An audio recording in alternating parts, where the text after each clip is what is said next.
Hello, everybody, and welcome back to the Popcorn Podcast with myself, Jack Logan, and my co-host Fergus Clark. How are you doing today, Fergus? Yeah, I'm pretty good, Jack. Thanks for asking. How are you? I'm pretty good, thank you, Fergus. So, would you like to intro what we're doing in this episode of the Popcorn Podcast? It would be my great honor. Yeah. What we're doing today is we're going to be going over all the films that we've watched in our first year on our film course at university, Yep. and kind of discussing what we like and dislike about them, and maybe giving you a bit of information about the course itself if you're considering maybe starting film school. Definitely, and I think there's going to be not arguments. I wouldn't say arguments, but disagreements. Yeah. Because I didn't even count how many. Do you know how many films we watched? How many films we're going to talk about? I've got on this list 20, I think. 20. Mm. I think maybe a good 5 or 6 of them we might disagree on. Yeah, for sure. But yeah, I'm looking forward to getting into this. So if you guys don't know, we met on our film and media course. We're just got done first year. And yeah, what did you think of the course, like as a whole, Fergus? I've enjoyed myself. It's been pretty informative. I think we both agree on this. The first semester was probably more like organized, I guess you could say. Yeah. Semester two, but on the whole, I've enjoyed myself. It's been fun. I honestly think that the films that we watched in semester 2 on a whole were better. Yeah. But in terms of just what we were learning in semester 1, I found that a lot more enjoyable. Agreed. Especially we had a class called Studying Cinema. Not Studying Cinema. Film Histories. Film Histories, yeah. I get them confused. That was semester 1, wasn't it? Film Histories. Yeah. Yeah. I really liked that. It was probably my favourite class out of them all. That was just a really enjoyable class. I really love learning like the history of film. And kind of going all the way back, because I watched films in that class that I would never have watched for sure if I didn't take this course. Did you have a favorite like section of the course? What, like module, like class kind of thing? Yes, module. That's the one. Yeah, I really enjoyed the video production thing that we done in first semester, and then photography afterwards as well. I enjoyed doing the practical stuff quite a bit. Yep. Yeah, it was really enjoyable in semester 1. We had great lectures. I think throughout the whole year we had pretty great lectures. Yeah, definitely. In terms of photography, I really wasn't expecting to enjoy that, because it's not my thing at all. Yeah. I was like really worried about it because number one, I can't really take pictures, and number two, I have like no interest in like photography as in like taking a single picture and like basing your art around that. But I would say it's probably my top 3 modules for sure. Of the year. Yeah, I really enjoyed it, and it was actually quite fascinating. The final project we had to do was really fun for us as well. It was like what do you call it? A portfolio. Yeah, definitely. It was actually the way I'd done it, because I just went out to my local park and just went around taking pictures of the town. It's actually quite therapeutic. Sure, yeah. I would do that just to like pass time, like going out and just taking pictures. It was actually quite enjoyable. I felt the same. I went about Edinburgh because it was at Christmas time, so all the Christmas lights and that were up. So I went into Edinburgh and just went about town taking pictures. It was really nice. Yeah, definitely. But yeah, I think everyone in the course kind of agrees that semester 2 wasn't it. Yeah, it felt like a bit of a fall off, to be honest. It reminded me what I was like because I went to college before I went to uni. And I done media and communications, and I wasn't fussed on that course at all. It kind of reminded me of that course. Sure. I was getting a lot of the same information from that course, and yeah, it was a little bit boring, I thought. Yeah, we had one module in semester 2 that was film. Oh, not film. It was media industry or media and communications industry. Media and communication, yeah. It was like going over different aspects of the media industry, like music and TV and all this, and that's fine. But because the course that we're doing is specifically film and media, it felt a bit like I don't really want to be doing kind of music, but it's important, I know, but Yeah. it's just kind of not as exciting to me. Yeah, we went over like video games and stuff. We touched on that as well. Like it was a bit of a strange module because our interest is primarily in film. Yeah, that's why we took a course called film and media. And we were sitting there listening about music, and I'm like, I'll never go into the music industry. I can't play an instrument. I don't know how to do things like that. But yeah, it was a bit odd, but we've passed everything. First year is complete. Yeah, we've done it. And no exams this first year, which is good. Yeah, I'd say. Definitely good. I don't know if that'll continue. No, I don't think it does. No, I kind of hope it was going to continue, especially like in the second year. But yeah, I don't like all the pressure being on this one exam, and you either pass it and you get through, or you fail it and it's all over. Agreed. Like I hate that kind of pressure. Where I feel like with a portfolio or like an essay, I can sit, I can take my time, I can read it over. I hate the whole like time constraint of a exam. It's for sure. Horrible. I've done a lot of exams in my high school days, and I think there's like very few that I actually finished in the amount of time that we got given. Yeah, definitely. I remember sitting my Nat 5 maths exam, which I never got because I can't add.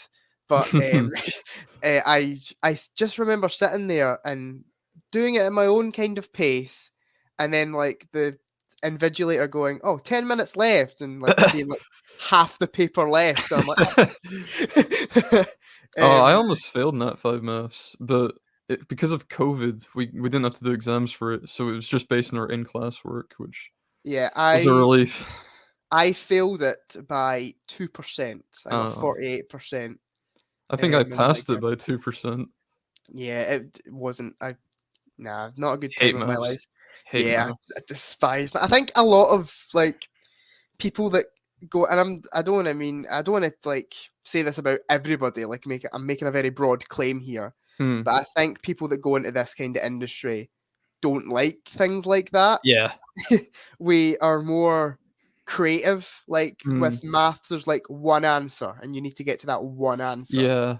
Where I feel like there's multiple answers, and you could take it this way, and you could take it that way, and it's just a bit broader. Yeah. Not slating anybody that likes maths, by the way. If you like maths, that's completely fine. Yeah. But it's not. It's a bit weird. Okay. A bit odd. But yeah, okay. So do you want to get started on going through what films we watched in our course? For sure, yeah, for sure. So I've got the list in front of me. So do I. First film we watched was in our first week, where we had like this video project that we got put into random teams for. That's where me and Jack met. Yeah, that was kind of the induction week, wasn't it? Yeah, it was an induction week, just to put us into groups and have us making something. Yeah. We had to recreate a scene from the Haneke film Cache. Yeah. The elevator scene in that, if you're familiar with it, is quite a dark scene. We turned it into an argument about ownership of a pet hamster. You know what? I actually found that the other day, and I rewatched it, and it's actually quite good. Yeah, it was alright, to be honest. I honestly think I prefer it to what we made in our final video production. Agreed. Yeah, agreed. We made it in like an hour. Yeah. There were like no planning put into it at all. But it's actually quite funny. Yeah. Do you remember I had to go into an elevator at one point? But every time I went in it, someone would summon the elevator from below, and I just got taken away from you guys. Yeah, filming in an elevator wasn't fun. Yeah. Because people just wanted to keep using it, and then you'd go in, and then all we'd hear was going down, and Fergus would just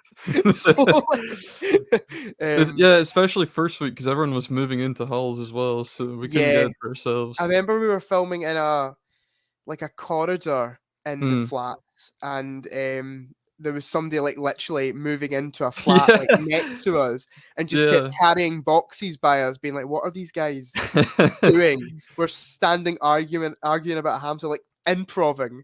Yeah, and he's like carrying boxes, and he's fat. He's like, "What have I moved into?" So yeah, we watched Scott Pilgrim versus the World. Yeah, we had a choice of a couple different films, but the class voted for Scott Pilgrim. I voted for Scott Pilgrim. I don't know if you voted I Scott voted for Pilgrim. Scott Pilgrim. I don't remember any of the other films. Do you? I think one was Persepolis, whatever that one's called. Okay. It's on my watch list, but it wasn't gonna win Nah. when Scott Pilgrim's there. When I saw them all come up, I was like, Scott Pilgrim's getting this For easy. sure. Like, For sure. So what are your thoughts on Scott Pilgrim versus the World? I absolutely adore Scott Pilgrim versus the World. I think this has been briefly mentioned on here before when we talked about Shaun of the Dead in the Sure. top 10, but I adore it. It's one of my favorite Edgar Wright films. I'd say Yep. it's not as good as any of the Cornetto trilogy, but then I'd go for Scott Pilgrim. Still not seen Last Night in Soho, so maybe I Okay. could change things.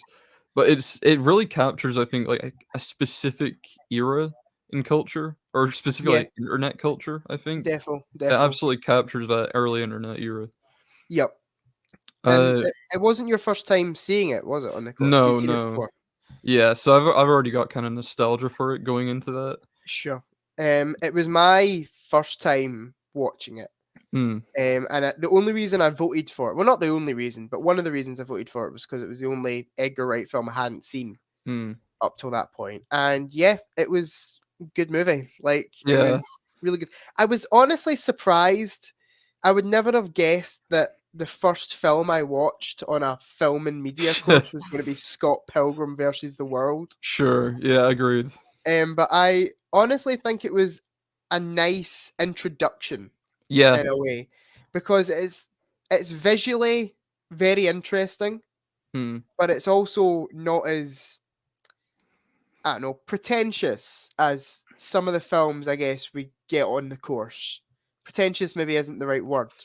Yeah, no comment, because I know some of the films you're talking about, but yeah. But before going in, I was expecting we're going to get some pretentious stuff here.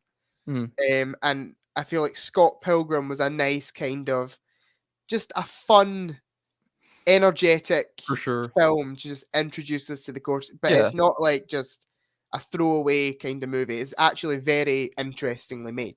Yeah, it's a movie everyone can enjoy. I've shown it to my dad, and he really likes it.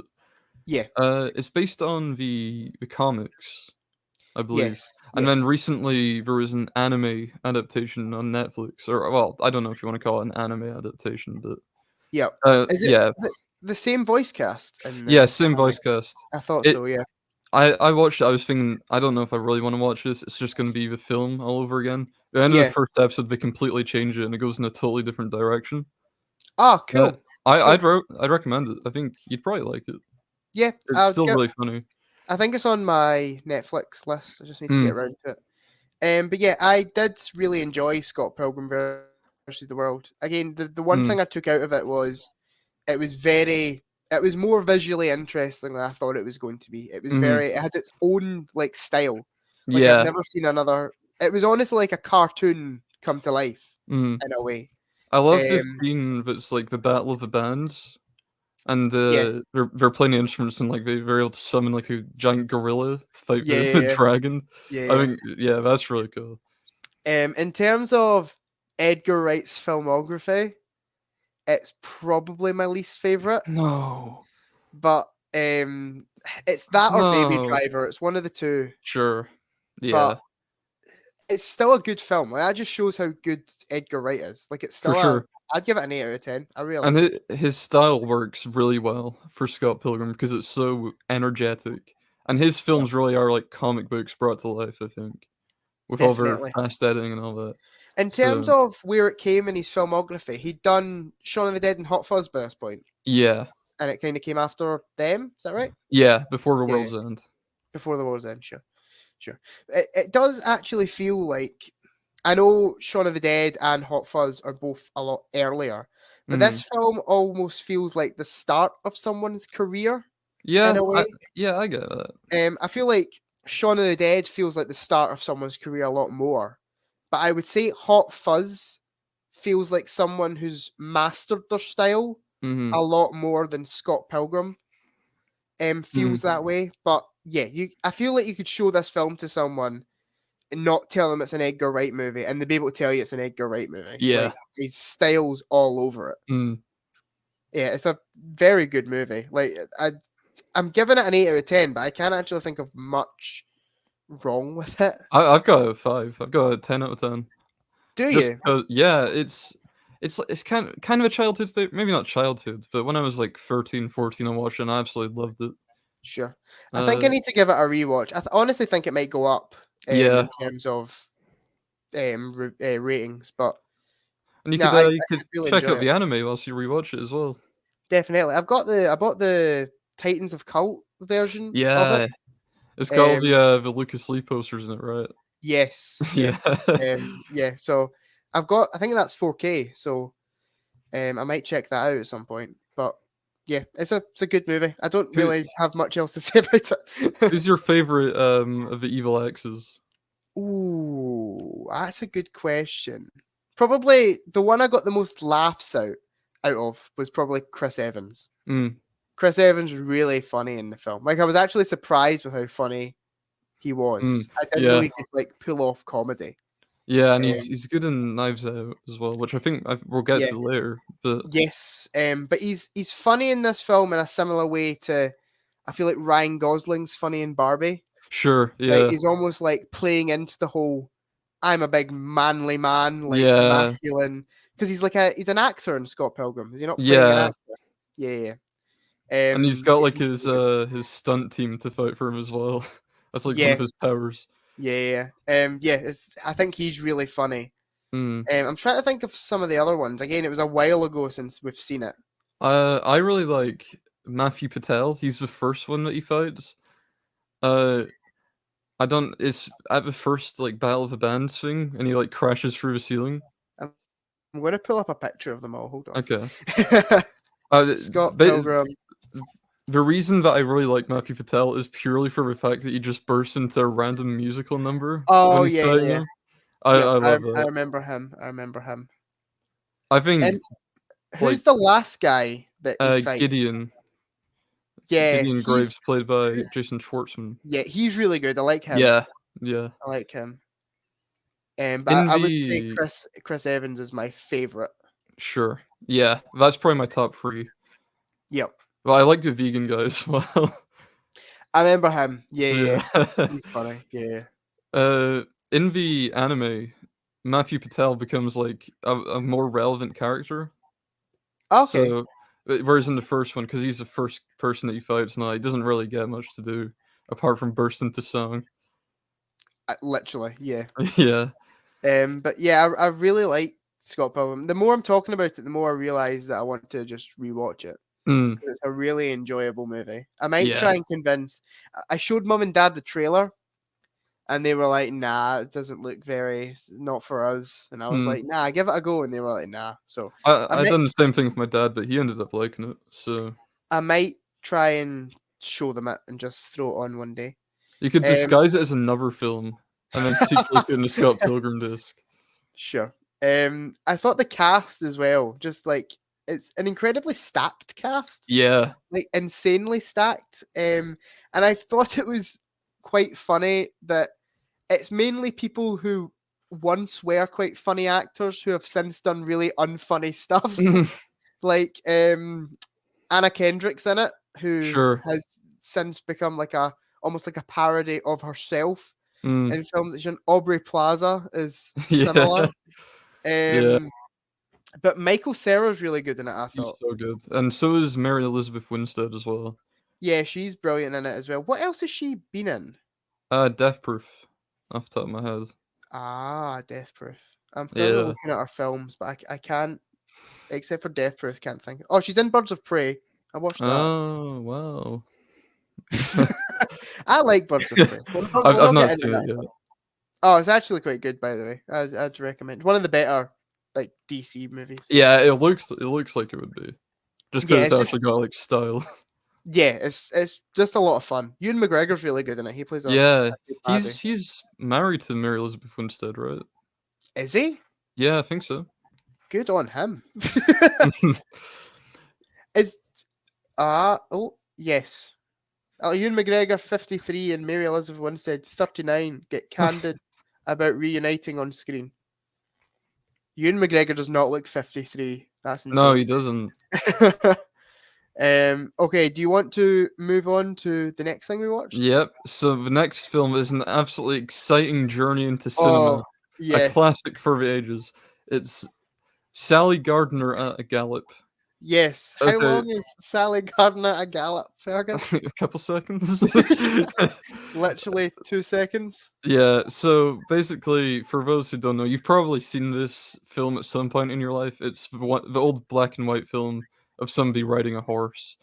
And Yeah, the I first thing mean, ever put like filmed, like ever. yeah, yeah. Yeah. And I'd be hesitant to call it a film, but we were showing it, and I mean, in terms of a narrative, I thought it was pretty weak. I didn't think Sally Gardner had much of a character, but Nah, nah. visually pretty impressive for the time, though. I mean, the title delivers what it Oh sets out to yeah, do. for Sally sure. Gardner a gallop. It's Sally And Gardner and it gallops. yeah, hell Yeah. yeah.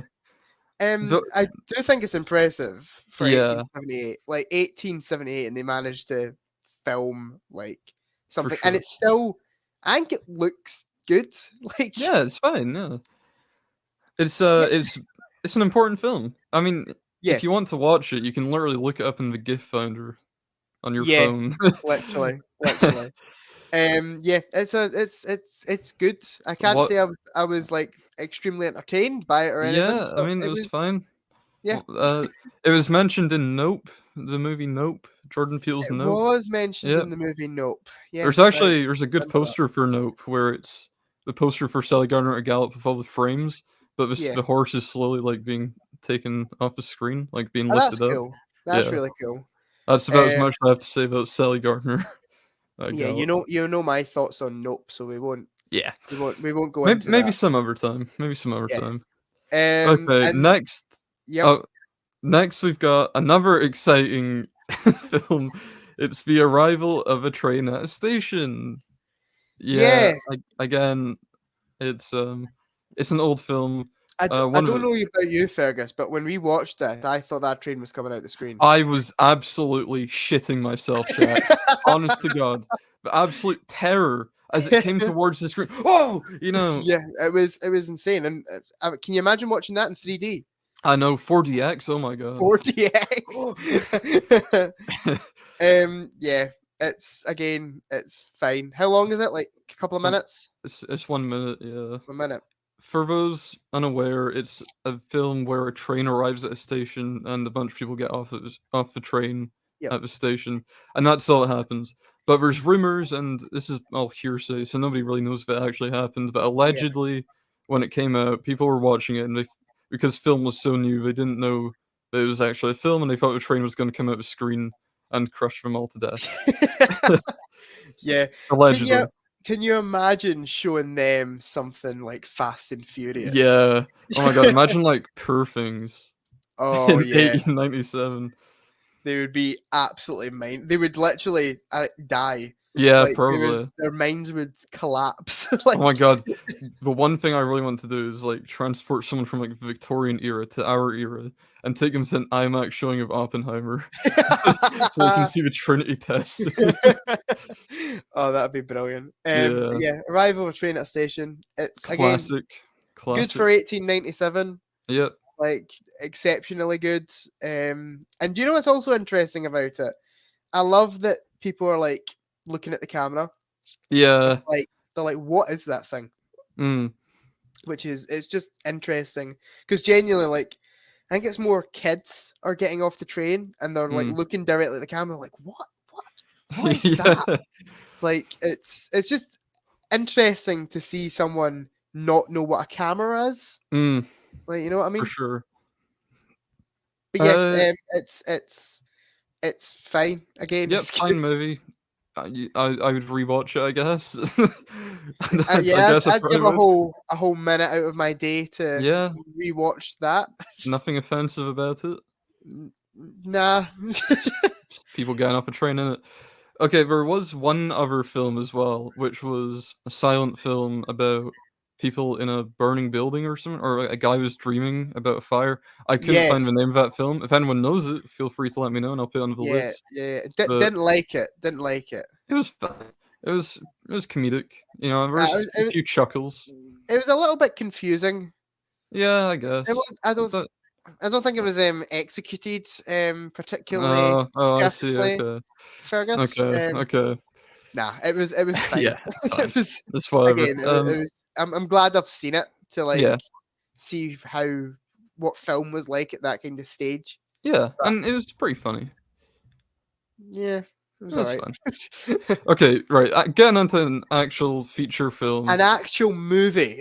So when we watched Scott Pilgrim, our lecturer told us, okay, next week we're going to be watching a Martin Scorsese movie. I was really excited. I was like, oh my god, I've not heard of this Martin Scorsese movie before. I'm really excited to watch this. So Yep. we get in, and what do we watch, Jack? We watched Hugo. We watched Hugo. Martin Scorsese. I think it's his only kids movie. Yes, it is. Yeah. So it's fine. I mean, I was really looking forward to this because I was like, oh, it's gonna be like, I don't know, Taxi Driver, King of Comedy. No, it's Hugo. It's fine. To be fair, in Hugo's defense, it is a good Right. movie. I Yeah. like Hugo. Yeah. Like in terms of what I've seen of Scorsese, it's my least favorite Same. by quite a long shot. Mm-hmm. But I liked Hugo. I thought it was a charming little movie, and it's interesting to see Scorsese do a kids movie. For sure, yeah. Because it's not just aimed at kids. I don't think it's very.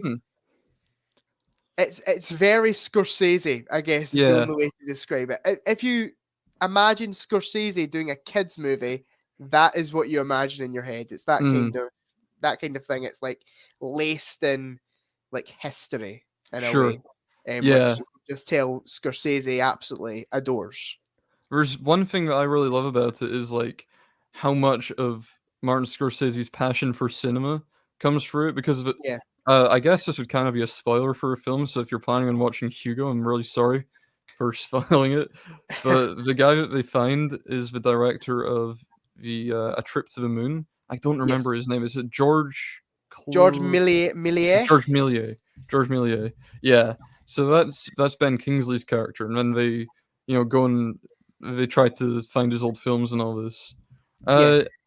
Because for those unaware, George Méliès's films were basically all destroyed in a fire. He made like 500 films, but only a few of them were actually like salvaged. Yeah. So yeah, they kind of go and explore his life a little bit, what led to his passion for filmmaking and how that stopped and all this. And I think that's pretty interesting. You can definitely. Yeah, you can tell Scorsese's really got a passion for earlier cinema. For sure. I don't know. Did he write it? Scorsese? Maybe. It feels like he did. Like yeah. It feels like a real passion project from him. Mm-hmm. It feels like a film that he needed to make to kind of get out of his system. I feel like. Yeah. I think the visuals are really nice in it. Some of it, yeah. I think the direction is actually really good. Surprise from Martin Scorsese. I'm saying the direction's good. There are a couple of shots in the film that do look not real. Yeah, like the opening shot I think is a little bit dodgy. But... the characters are just so clearly animated. Yeah, but it's fine. Yeah, it's still a nice shot, but for 2011 as well. Sure. I mean, there's better stuff coming out, but it's fine. Yeah, you have to remember that they did this stuff like in 1997 with Titanic. Yeah, like ages ago. But yeah, I think Hugo was a good film, and I thought the performances were good. Yeah, I was gonna say this. I really liked Sacha Baron Cohen's villain character, but maybe he was a little bit misplaced almost. I feel like maybe he's going for something really very like goofy and silly, whereas the film's a lot more sincere. Sure. I actually quite enjoyed that he brought the whole like a silly side to it. Sure. And I guess that would really appeal to younger children. Yeah, I mean, yeah, we have to remember that's who it's really made for, I suppose. Yeah, definitely. I feel like Martin Scorsese kind of wrote a story. If he wrote it, I don't know, but he wrote a story that was I guess could be enjoyed by both adults and kids, and then he felt like maybe visually we need a performance that is a bit silly. So we'll get Silly Man from Borat in to do a little Bruno in. I will tell you, I'm not a fan of Chloe Grace Moretz in really anything that she does. Have you seen Kick-Ass? I haven't seen Kick-Ass. I think she's okay in that, but the thing is, in most of her scenes, she's sharing a screen with Nicolas Cage. So obviously she's going to be overshadowed every time. That'll do it. But I just think she comes across as a little bit try-hardy. Yeah, I'm not huge on everything that she does, especially in. Have you ever seen Carrie, the remake? I've not seen the remake. No. Don't. I wasn't planning on. She comes across as she's trying to overshadow Sissy Spacek's performance. Sure. And it almost comes across as a bit disrespectful in places. Okay. But I don't think she's a great actress. Yeah. She was okay in Diary of a Wimpy Kid because she was barely in it. There's these celebrities for some reason that we don't like, but we don't have a real reason for disliking. They just kind of get on our nerves. Chloe Grace Moretz for me, just something about her gets on my nerves a little bit. I can understand it. Is it Asa Butterfield that's the other? Yeah, kid? I like him. He's fine. He's good. Yeah, he's good in it. He's in Boy in Striped Pajamas, isn't he? Because me and my mum watched a film the other day, and then once it was finished, we switched it back to the normal telly, and Nanny McPhee and The Big Bang was on, and I was like, oh, it's the Boy in Striped Pajamas when I seen him show up. And obviously he grew up to be in Sex Education. Which fell off heavily towards the end. It did. I don't like to be reminded of that, Fergus. No. But my god, the worst finale of all time, maybe. Oh yeah, it was. It done some good things, but overall, the last season just fell off hard. Yeah. I think Sex Education almost deserves its own episode, to be honest, on the podcast, just because there's so much to go over and how it went wrong towards the end. That's another actually good idea for the podcast. We could do talking about finales of TV shows. That'd be good. The good and the bad of finales, because there's a lot of good and there's a lot of bad out there. For sure. Yeah. But yeah, I enjoyed Hugo. I would give it probably about 3.5 out of 5. I've got it 3 out of 5, which is 6 out of 10 for anyone that rates out of 10. Yeah, 7 out of 10 for me. I wouldn't go back to it for fun, if that makes sense. If somebody wanted to watch it with me, I would quite happily watch it. But it's not one I'd be sitting about and going, oh, I'm going to throw on Hugo. I would never do that. I think I'd show it to my kids. I think what it does really well, I assume I never watched it as a kid. I've seen trailers for it as a kid, but I never actually seen it. I assume what it does well is it gets kids interested in the history of cinema and films in general. Definitely. And if it accomplishes that, then I think Scorsese's done a good job. I feel like if I watched it as a kid, I would have went on to research my own stuff about early cinema. It would have got me interested. Yeah, agreed. Because it is actually, it does do a good job of presenting a topic that is probably aimed at adults to children. It does a good job of doing that. But yeah, I enjoyed Hugo. I'm not rushing back to it anytime soon, but it was a good film. Yeah. And then on the opposite side of that for you, we then in the next week for our documentary module, we watched Man with a Movie Camera from 1929, which AKA is directed by Vertov. Yes. Dziga Vertov. Dziga Vertov. Yeah. Maybe some of the most boring film experience of my life. So, Jack mentioned at the start of this that we might have some differing views on. Did you like it? I really liked it. Yeah, I didn't give it a star rating on Letterboxd. That's fair. That is really fair. I give it a heart. So no, take that heart away. It does not. I absolutely will not. Do you know what deserves my love, Jack? And What? I don't know because it's a silent film, so maybe the music was different when you watched it. But the soundtrack for this film on the BFI player absolutely goes hard as fucking nails. I fucking love it. I was just bopping along the entire time. For anyone, I I genuinely almost fell asleep during it. I've taken some notes. Did really? Yeah, I was struggling. Like there's films that I have rated lower than Man with a Movie Camera on the course, Mm. but I never almost fell asleep. This is probably the most boring film I think we watched in the course. I have one that I thought was more boring, but we'll get Okay, to that. sure. Can I just say I took some notes. So for anyone looking for some absolutely banging fucking music, there's a track that plays at 15 minutes, one that plays at 28:45, and one that plays at 36:30. And those three were my absolute favorites. I thought they Sure. were really, really great. How long is it? Is it an hour? Yes, The no, movie? Yeah, sure. Yeah, it's. I will never watch it again, like ever in my life. I I think I will would probably agree with actually that. actively avoid it. No, Like I got I you the remember, Blu-ray.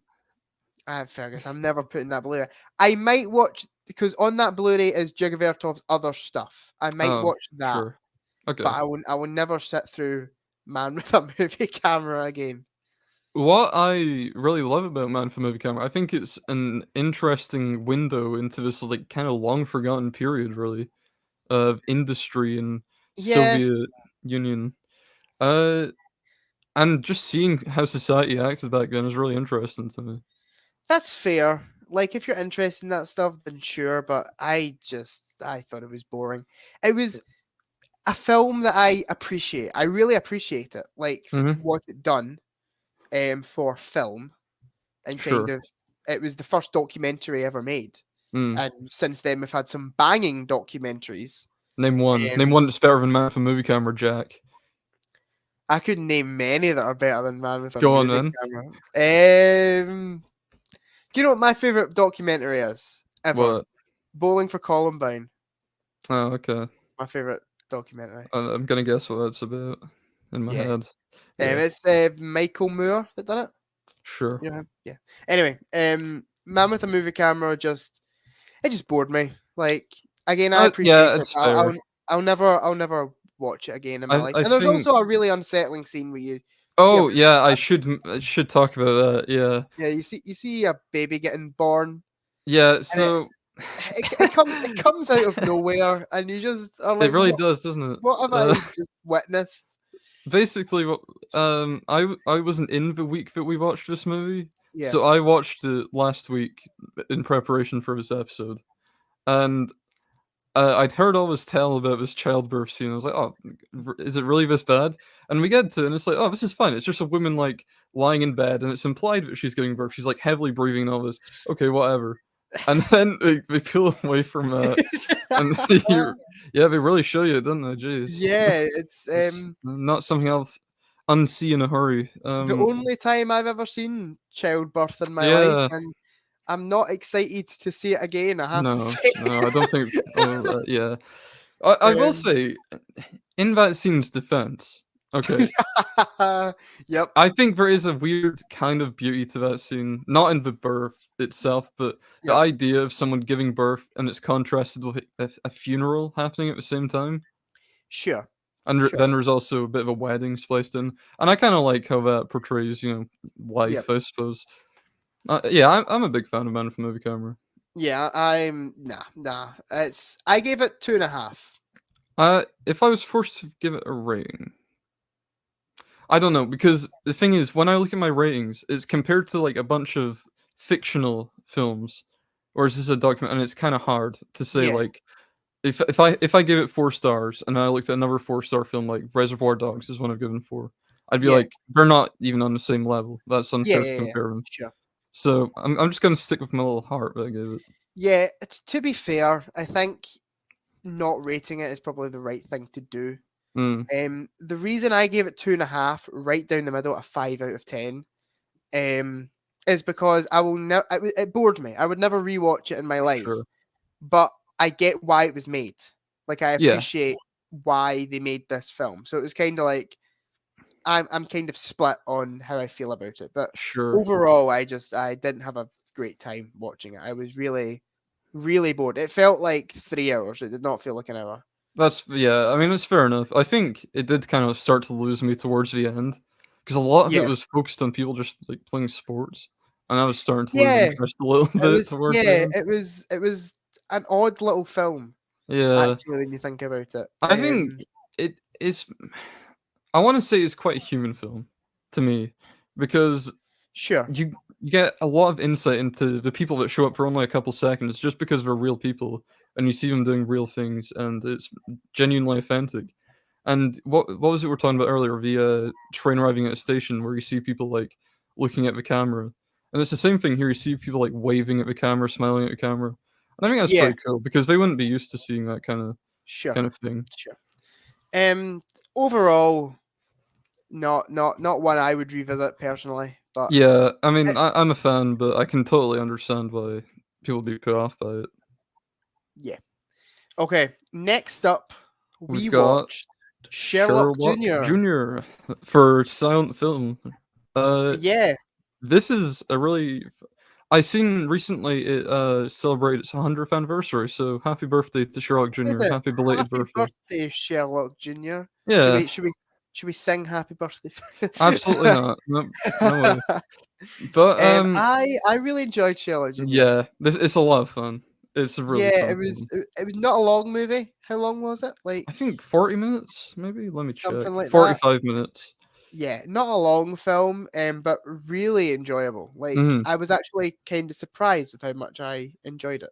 For sure, I really loved it. There's a lot of stuff in that film because it stars Buster Keaton, who's Yep. probably, like, the second most famous silent cinema star after Charlie Chaplin, Yeah, and he does all his own stunts, I believe, and some of them yeah. were absolutely, like, incredible. The Like, stunt work in it was amazing. Like there's genuinely, yeah, maybe some of the best stunt work put to for screen. sure. Like it was One that incredible. I really remember is, when he's, like, on the ladder on the roof, and then he, like, leans over it and then lands in the car. Yeah, yeah, yeah. Yeah, stuff It's like that is so cool. stuff that could have seriously gone wrong. For sure. Like he could have died while making this film. Like he's Mm, done a lot for it, and a lot for I think other films that he starred in mm. at the time. I'm But just yeah, saying it's Tom Cruise could never. That's all I'm saying. Buster Keaton trumps Tom Cruise any day of Any the day. week. But yeah, it was actually surprisingly funny Yeah. for being 100 years old, and Mhm. the humor actually kind of still stands on two legs. Like it's really funny film. Yeah, I really love that about silent film. It's not I'm never really drawn towards silent cinema, but when I watch it, I do enjoy it. Like, Yeah, we had a group project on City Lights, and when I watched that, I thought, like, it's really funny. And it's not yeah. something I'd probably go back to, but I really enjoyed myself watching it because it's a universal language. Yeah, a group project on City Lights. 3 people in the group. One person watched the movie. Indeed. Fergus. Yeah. I've still not seen City Uh, Lights. to be fair, I didn't mind it. I didn't mind writing about the film, and then you did the intro, and our friend Mark Yeah, done the yeah, conclusion. I didn't mind that. That was yeah. fun. But yeah, I thought Sherlock Junior was just it was just an enjoyable little 40 minutes. For Like, sure. It's easy um, to follow. yeah, Um, and yeah, there's a lot of stuff in this movie. I still don't know how they made it. Like, do you remember there was one bit where he went through a box or something and just totally disappeared? yeah. It was I genuine like magic tricks Yeah, almost like on yeah. screen. And there's another bit where he went into, like, the cinema screen as well. That was really cool. That was And there was, like, a cool. lion at one point. Yeah, yeah. It works in the same kind of way. I feel like Mr. Bean kind of Yeah, works. agreed. Similar kind of humor. So if you like that kind of stuff, just like visual comedy, I Yeah. feel like you would really get something out of Sherlock Junior. Yeah, exactly. And I think, like, literally anyone across the world could watch Sherlock Jr. and enjoy themselves. Oh, 100%. Like it doesn't rely on like dialogue at all. Obviously, it's a silent Yeah, movie, but like even in terms of like putting words on the screen, it doesn't even really rely on that. It's just kind yeah. of visually funny, and that's kind of I what think there doing it. is the little cards, but yeah, you can still follow what's going on without them. Yeah, for sure, for One sure. thing that can maybe confuse people is, like, the whole thing with the film. I guess spoiler alert. I don't know. It was a massive spoiler, I guess. But spoiler alert for a 100-year-old movie. yeah, Sherlock Jr. is reading this book, How to Be a Detective, and then he's dreaming the entire story because Yeah. it's a book that he's reading. Maybe international audiences that don't know English wouldn't know what the book reads, and then that might be a little confusing. But apart from that, you can still follow along It pretty was well. kind of interesting to see where the whole cliche of "it was all a dream" kind of came from, in a way. Yeah, I'm not saying Sherlock. On you go. Wasn't that in the one we were talking about earlier, where it was like the fire or whatever? Yeah. Yeah. I was going to say I'm not saying Sherlock Jr. invented that, but No, it was probably one of the earliest uses of it in for cinema. sure. Yeah. And people still use that to this day, and it's Yep. became one of the 100 years oldest on. cliches ever. Yeah. But yeah, Sherlock Jr. was good. I would give it, I think, a 3.5. I've got 4. That's fair. I'd maybe on a rewatch I'd put it up to 4. That's another thing. I think it is rewatchable. In a Yeah, way where like definitely. I probably wouldn't watch Man for Movie Camera again. I enjoyed it, but I probably wouldn't watch it again. Especially because it's so short as well. Yeah. It's almost like an episode of television. Yeah, basically. Like, yeah, I'd happily throw this on anytime and just get a laugh out it. But yeah, it was good. Agreed. Okay, next week. No, I wasn't in this week again, unfortunately. I only missed 2 films. Yes. I only missed 2, okay? Nah, Nearly free, but I only missed 2. Yeah, we'll get to when we get to A Girl Walks Home Alone at Night. Fergus will explain where he was the night before we watched that movie. Yep, we'll get to that. But this one I missed, but I rewatched. Well, I watched it for the first time like a month ago, maybe. That is 1952's Singing in the Rain. This is a really fun movie, I think. Another really fun movie.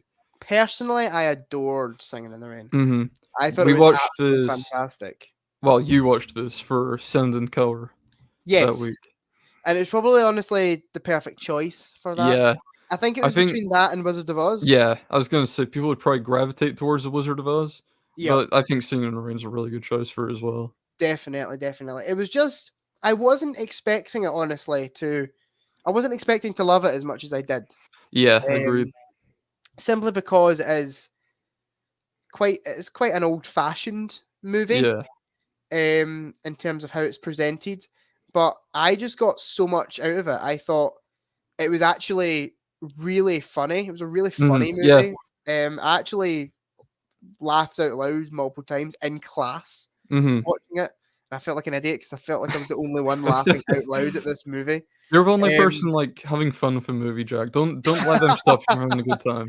And yeah, I just thought the whole story was really good. Like basically the story's about they're making this movie kind of when sound comes into play. Yeah. And it's like this big controversial thing, like studios are turning to make sound pictures instead of silent films. And yeah, it's just really interesting. And I love that a film exploring sound in movies is just this full blown out musical. Yeah. Like I absolutely love that. It's quite funny as well because now that sound's introduced, they turned the film they were working on into a musical. Yeah. And then the villain of the whole film is like this big Hollywood star who's playing alongside what's his name? Oh, what's the main character's name? Gene Kelly. Well, that's not the character's name, but she plays alongside. No, that's the actor, yeah, Gene Kelly's character. And he can sing just fine, but she can't at all, and she's terrible. And sounds like nails on a chalkboard. Yep. So they get this other lady to kind of sink over her, and it's really funny. It's a bit of a caper, I suppose. But yeah, I think she's a good villain. It was nice watching it because it's a very iconic film. Like I've seen the whole Singing in the Rain shot where he's on the lamppost and everything so many times in my life, but I just never sat down and watched the movie. Yeah, same. But it was really nice. Just seeing what the film was about, because I'd seen it so many times and like it's just an iconic film. like in like YouTube videos and stuff. Like it would always get referenced. Yeah. And actually seeing what it was about was quite interesting. Yeah. I think what really put me off it was like I thought it was just gonna be a generic kind of romance film almost. Yeah, same. I think actually. I didn't know it was gonna be this whole thing about like silent films and musicals and all this. Right, I probably would have checked it out sooner. Definitely. But yeah, I thought it was a fantastic movie actually. You got a favorite song from it? Not off the top of my head. I didn't have a song that I didn't like in it. Sure. I thought all the songs were really, really good. I don't want to say "Singing in the Rain" and be really cliched, but it's the most iconic. Yeah, for sure. It's the one that I would sing, like just going about day to day. I sing that song. I sing "Good Morning" quite a bit.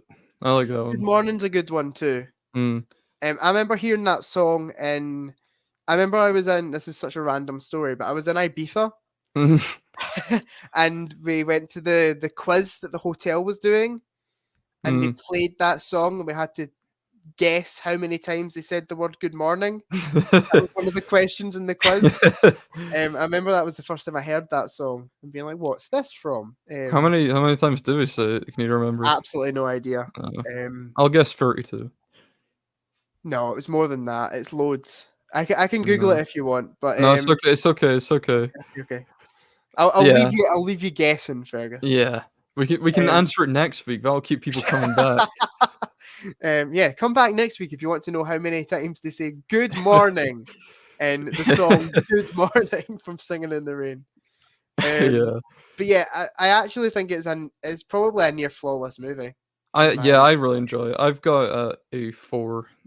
I've got it at a 4.5. Yeah, fair enough. I think it's quite influential as well. Like I know La La Land is based on a lot of musicals, but like I feel like a lot of that came from Singing in the Rain. I feel, especially like the tap dancing scene, the Lovely Night scene. So the tap dancing that is really reminiscent of Singing in the Rain to me. Definitely, I found a lot of La La Land in Singing in the Rain. Like, I guess I enjoy La La Land for the same reason I kind of enjoy Singing in the Rain. Yeah. But yeah, there's not much else I think I can add except it's a near perfect movie. Yeah. I can finally see why everyone loves it. Yeah. Also, the character of Cosmo is an absolute legend. Like the comedy, the comedic relief character. I don't know why I turned French for probably my favorite character. Yeah, agreed. Probably my favorite character in the film. Yeah, really good. Okay, next up, we watched Bicycle Thieves. Yeah, this is for realism. This is the hit action extravaganza. It's an Italian neo-realism film from 1948. 1948. Where do we start with this? It's a pretty well-known film, I suppose. It's like highly revered, and definitely I get why. I understand why, and I really do appreciate a lot of the film. Yep. It's not the most compelling film in the world. This is what I was saying earlier. I think Man with a Movie Camera is less boring than Bicycle Thieves, honestly. Really? But, yeah. Damn. Yeah, for me. Okay. But I really like Bicycle Thieves. The main character he's like a dad, and it's set in Italy, where everyone's kind of in poverty and everyone's trying to get a job. And then this main character we're following gets his bike stolen, and he needs it for his job, so he goes on kind of a hunt for it, and that's what the whole film is. Him and his son go and try and track down this bike that was stolen from him. Yep. I don't have much to say about Bicycle Thieves, mainly because I can't remember much about it. Yeah. But I will say one thing, and I don't know if this is controversial or not. Mm-hmm. It should have leaned a lot more into comedy than it did. Okay. I think it had the setup to be a funny movie, and then they just didn't really do anything funny with it. And they went down a very serious and sincere kind of route. Okay. And I personally would have preferred a bit of a, not a sillier movie, but just a bit more of a comedic film from it. Yeah, I mean, I can see where you're coming from with that for sure. I think it'd probably be a bit weird to come from Italy at that time, like a Yeah, more comedic film, but yeah, yeah. I can see it working as a comedy. I think it works fine as it is, but maybe someone needs to remake it. Maybe Spike Lee can remake it as a comedy with Josh um, Brolin. yeah. Maybe it could. I think we should get jobs in Hollywood just to remake Bicycle Thieves Agreed. as Yeah, a slapstick remake all the comedy. classics. Yeah, Fergus has an obsession with in one of our films making someone slip in a banana peel. So yeah. maybe We've we not could do done it that yet. in Yes, that'd be Bicycle so good. Thieves. He's about to get his bike back when he slips on a banana peel and It gets stolen again. yeah, In terms of the film, I remember enjoying it. I remember thinking it was good. I remember thinking it was slow. it is slow. You were saying you nearly fell asleep in Man of the Movie Camera. That happened to me with Bicycle Thieves because I think I had like 2 hours sleep the night before, Yeah, that'll so do that it. didn't help at all. But Yeah, I genuinely I'm struggling to remember much about this film. I yeah, I think I'd rewatch it personally. I think I'd I check don't it know out that I again. would. Just to have a bit of a fresher opinion on it. Sure. And I remember my main complaint being like it has the setup for a comedy film and they made this very serious movie out of it, and I'm like, I Yeah, I guess so. But it's very real, I guess, which is, it's realism, so no yeah, shock there, but yeah. it is just a realistic story. Like even in my head, for some reason, I like think it is a comedy movie, Yeah, and I think that's maybe because we had Sherlock Junior and Singing in the Rain, which are both yeah, and Man comedies. of the Movie Camera as well, which is Yeah, hilarious. the funniest movie of all time. Yep. And then we watched Bicycle Thieves, and it was a very serious film. It is a very serious film, But we can't and a watch very comedies all the time. yeah, that's true, and it's a very I was going to say realistic, but like it is. It's a Yeah, very down to earth, very real human. movie. Yeah, very It's human human. movie.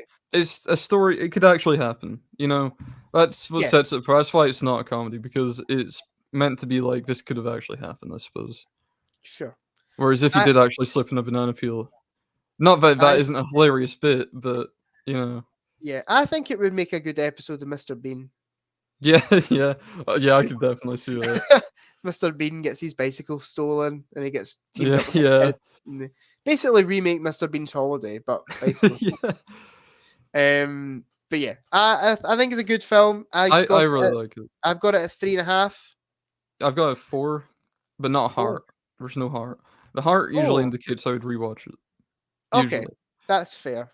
Uh, Yeah, again, my memory on it is very, very mhm. not there. Like, I didn't really think about it much after we finished it. I don't think. Yeah, it was like October, I think we watched it. So Yeah, yeah.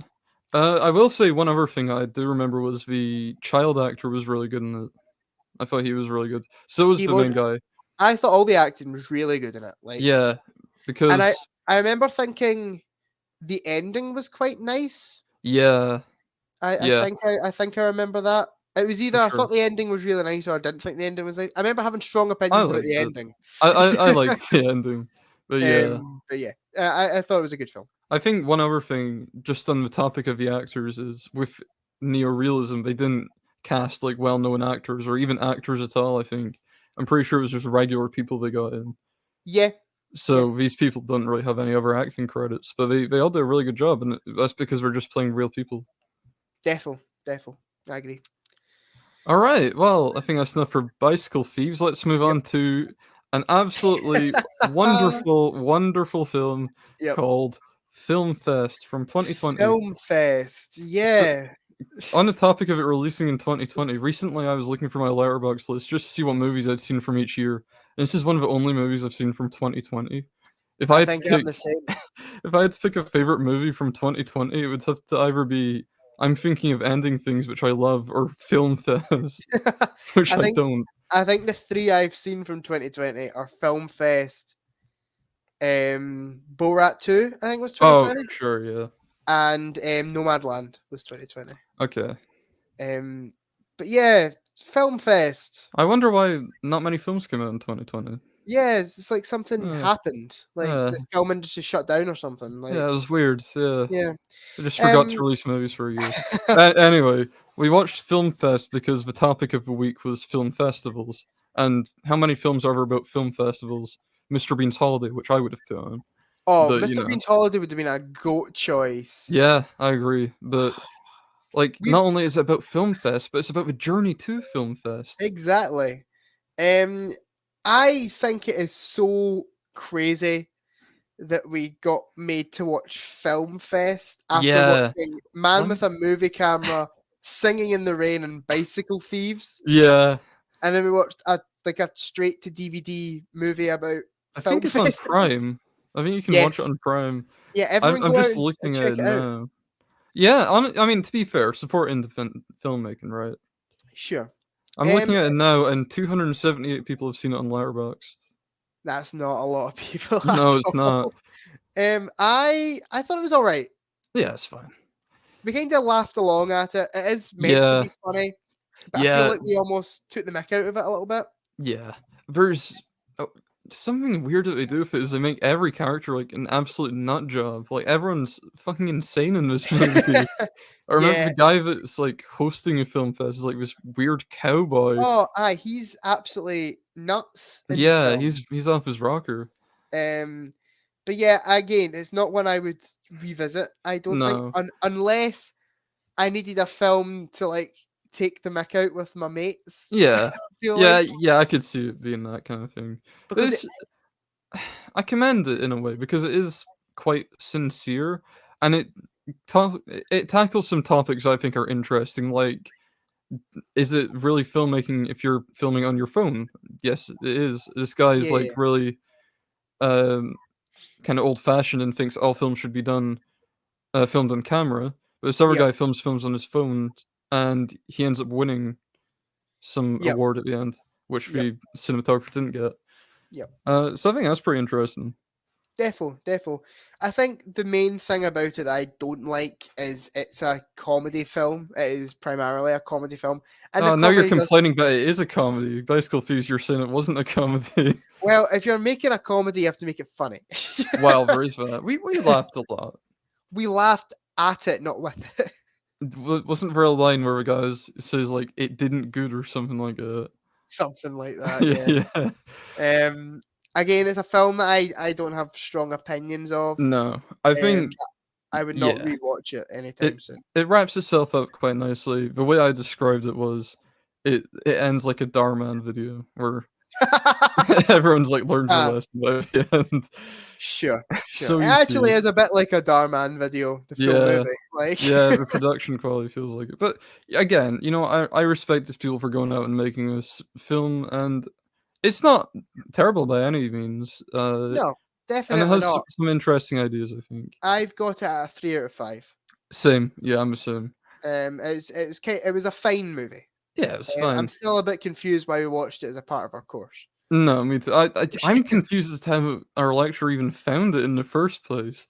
It's such a niche movie. Yeah, again, 278 people have seen it on Letterboxd. Probably everyone that's took the course of film media. Probably. But yeah, it was fine. Again, I really don't have strong opinions on it. However, I do have strong opinions on the next movie. Yeah, and so do I, but in the opposite direction, which is 1966's Daisies. Yeah, so I watched Daisies today because I missed this one in class. And and I kept whining at Jack to watch it. Yeah. No. Well, okay. No. To be fair, last night I had a thought. Well, I thought you were probably sleeping, so I'd tell you in the morning. I was like, I could just get Jack to watch the trailer for this movie. But then I wake up and I see you being like, "Oh, I'm watching Daisy." So I thought, okay, well, I'll just let him finish it then. Yeah. I don't like going into films thinking I'm not going to like it, right? But I really went into this one thinking this is not going to be my thing at all. Sure. It's an experimental. It's a Czech movie, is it not? Is it Czech? Yeah, Czech. It's part of a Czech New Wave movement. And yeah, it's an interesting one. I can see why people like it, is the first thing that I can say about it. I can see why you enjoy the movie, and I can see why other people enjoy the movie. It's a rather just harmless kind of fun time in a way, but at the same time, its story is just completely non-existent. Sure. It's the main characters in it, and I kind of get what it's going for in terms of it's a feminist movie. Yeah. But go feminism, love feminism. It's great, but when you make your two main female characters like spoiled brats, basically, I don't think that's a particularly effective way to portray feminism. I guess the reason they do it is because they decide the world is also spoiled, so why shouldn't they be as well? But I will concede with you that the characters are not my favorite No, ever character. I genuinely think maybe some of the most unlikable characters put to screen. I There's think nothing redeeming about them at all. Sure, I kind of get that, but on the other hand, we're just having fun and being silly, Jack. Yeah, but right, I'll say this: it's a very visually nice movie. Yeah, I agree. Visually, I like it. I rewatched it last night because I thought, oh shit, Jack's not gonna watch this, and I don't remember what happens in Daisies. I'm going to have to rewatch it so I can do this whole segment. Yeah. I end up really enjoying it more, I think, the second time, because when we first watched it in class, nobody knew what Daisies was. The lecturer put it on, and it's like, what the fuck is happening?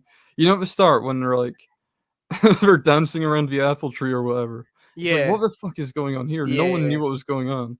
But and the whole bit at the start where I've got so many questions. The whole bit at the start where they're like squeaking, they're like, yeah, and I'm like, what the? So I think the idea is that they're almost like meant to be like dolls brought to life. I think is what the idea of that is. Okay, great. Yeah, I don't know. It's experimental. You have to go.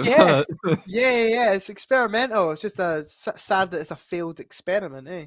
In your opinion, Jack, it's actually sitting at a 4.0 Letterboxd average rating. So yeah, I think it's one of those films that would be better on some psychedelic drugs.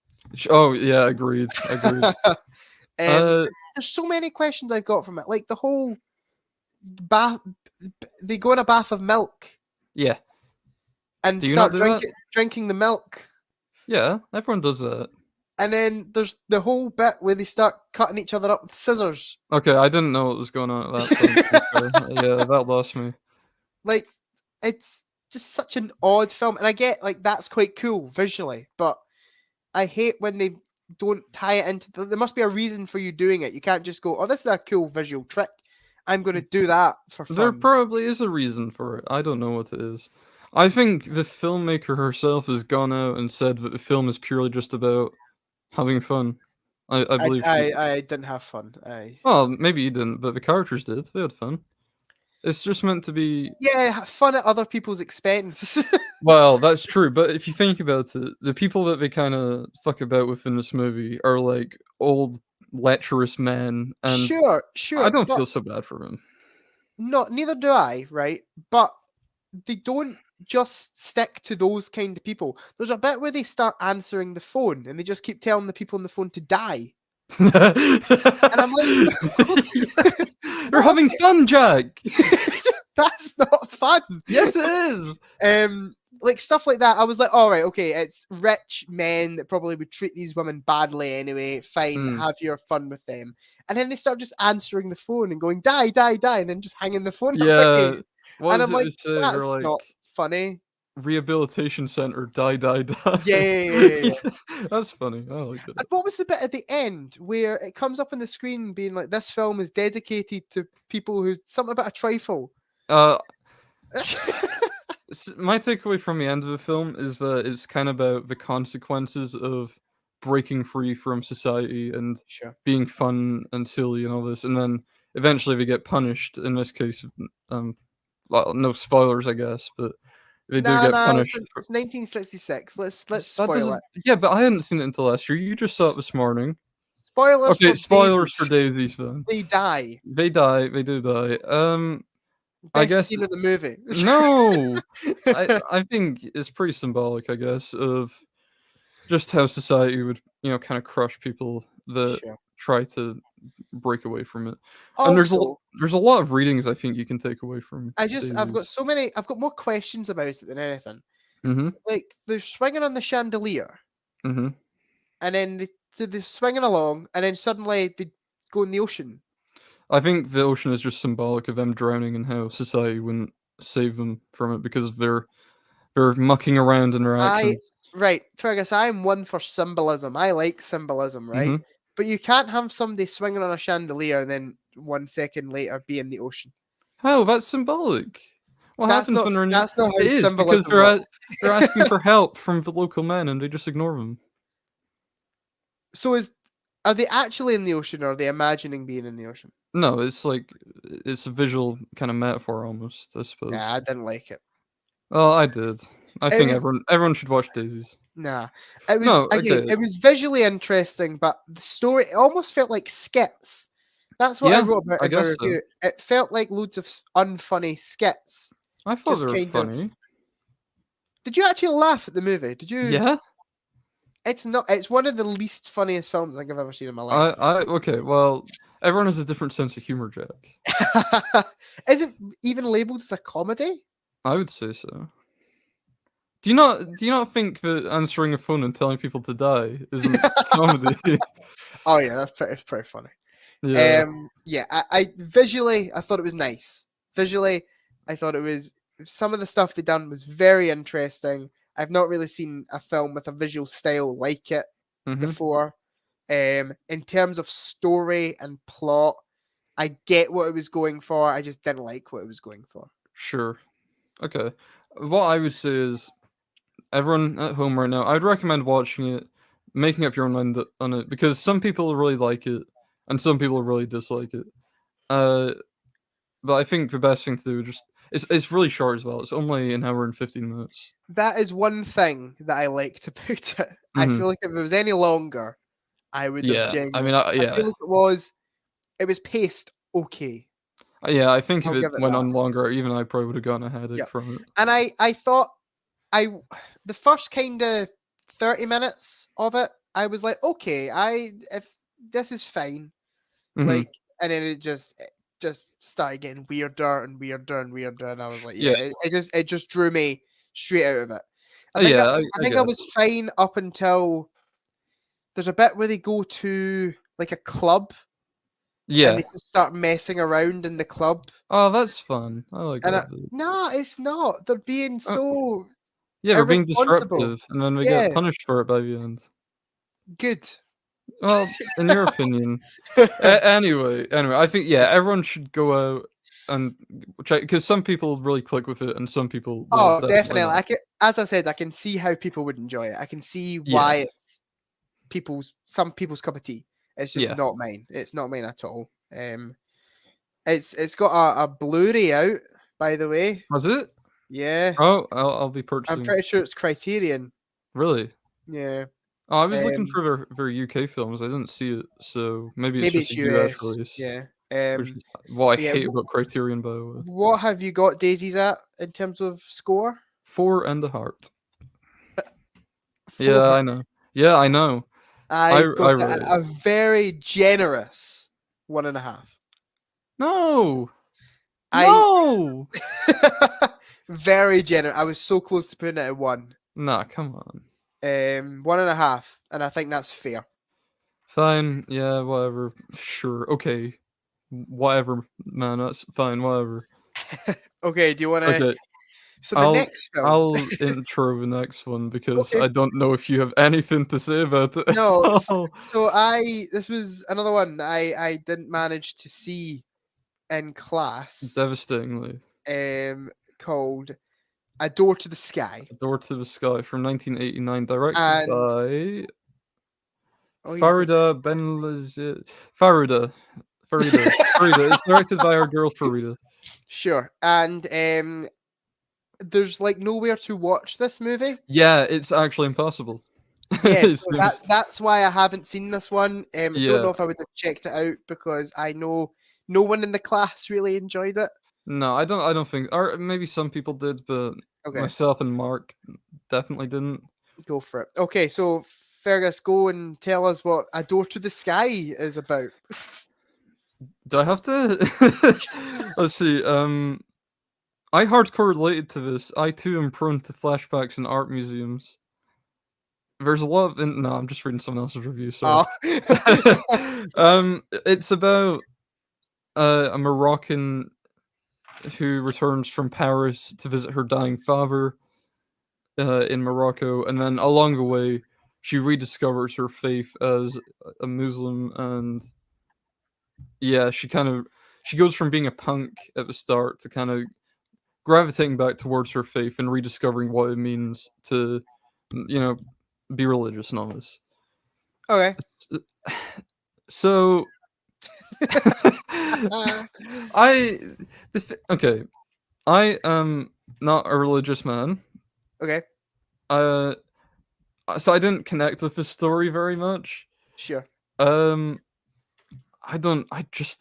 can't remember anything I haven't. There was some nice music. That was good. I think so we watched this because the topic of the week was film archives. Yeah. And our professor, she actually worked on restoring A Door to the Sky a couple of years ago as part of a project. She worked with our girl Farida. Which it's actually, you know what, I will say the restoration was pretty impressive. It actually looks really nice. Sure. I've seen what it looks like before it was restored, and it's a good thing they restored it. Sure. Okay. It was also not available in English. The only way you could watch it was with really bad French subtitles. So they also had to translate it and all this in the restoration and improve the French subtitles too. So I looked into this before we recorded, and they restored it, and it played in Morocco, I think, for like 1 or 2 days, and then it was available online for 48 hours, and now I don't think you can watch it anywhere. I assume odd. It's like a lost movie. Almost. Yeah, I assume the only reason that we were able to watch it is because our lecturer worked on restoring it, so she probably has a copy of it. Yep, sure. But yeah, I think it's, as much as I didn't connect with this movie, I think a lot of people probably would. It's about a Muslim girl, like returning to her faith. That's not something I'm really gonna connect with at all. But I think for a lot of people, they would, and that's why I think it's kind of sad that it's not really very accessible at all. It's really hard to find. How many people have seen it? 289 people have seen it. Yeah, I knew it wasn't going to be many, seeing as I will never watch this movie. I don't think. I wouldn't rewatch it, but I think technically it's impressive, especially the restored version. Yep. And again, a lot of people will connect with A Door to the Sky a lot more than I would if they could actually watch it. Sure.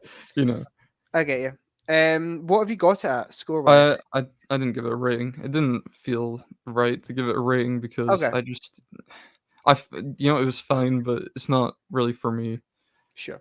I think our good friend Mark's got it as a 1. Yeah, I did see that. Which tells us a lot about the movie, I guess. Yeah. Okay, let's swiftly move on to a movie I can talk about. Well, yeah, but not for long though. Because we've already touched on this one in the first episode of the Popcorn Podcast. Yeah, back in the top 10. Our top 10 favorite films. Because this was one of my favorite films of all time. Mm-hmm. Jaws. Jaws. Yeah, we watched Jaws for Blockbuster Week, which what else would we watch for blockbusters, right? We watched the blockbuster. Yeah. I adore Jaws. Again, I'm not going to go into the same points I've already touched upon when it comes to Jaws, but it's maybe the most perfect movie ever made. Sure. Yeah, I can respect it. It's not my absolute favorite, but I do really love it. Yeah. It's just such an effective movie, man. Mm-hmm. It's so effectively scary. I just I just love everything about it, genuinely. I've no surprise here. I've got it as a 5 out of 5. I've got a 4.5 and a cheeky little heart as well. 4.5. Yeah, I know. For Look, Jaws, Fergus. I For know, I Jaws. know. Like, very few films get. Well, I say that I've given out 2 5 stars this month alone, but yeah. Anyway, no, I do love Jaws. I was thinking earlier because we already talked about Jaws quite a bit before, so I Yeah. was thinking, what new points can I bring to the table? So I will say, I feel bad for any artists who really like Jaws who want to create their own poster for it because the perfect poster has already been created Oh for yeah, the film. 100%, The Jaws 100%. poster is fantastic. I love it. It's maybe the most iconic poster of all time. Definitely up there for sure. Yeah.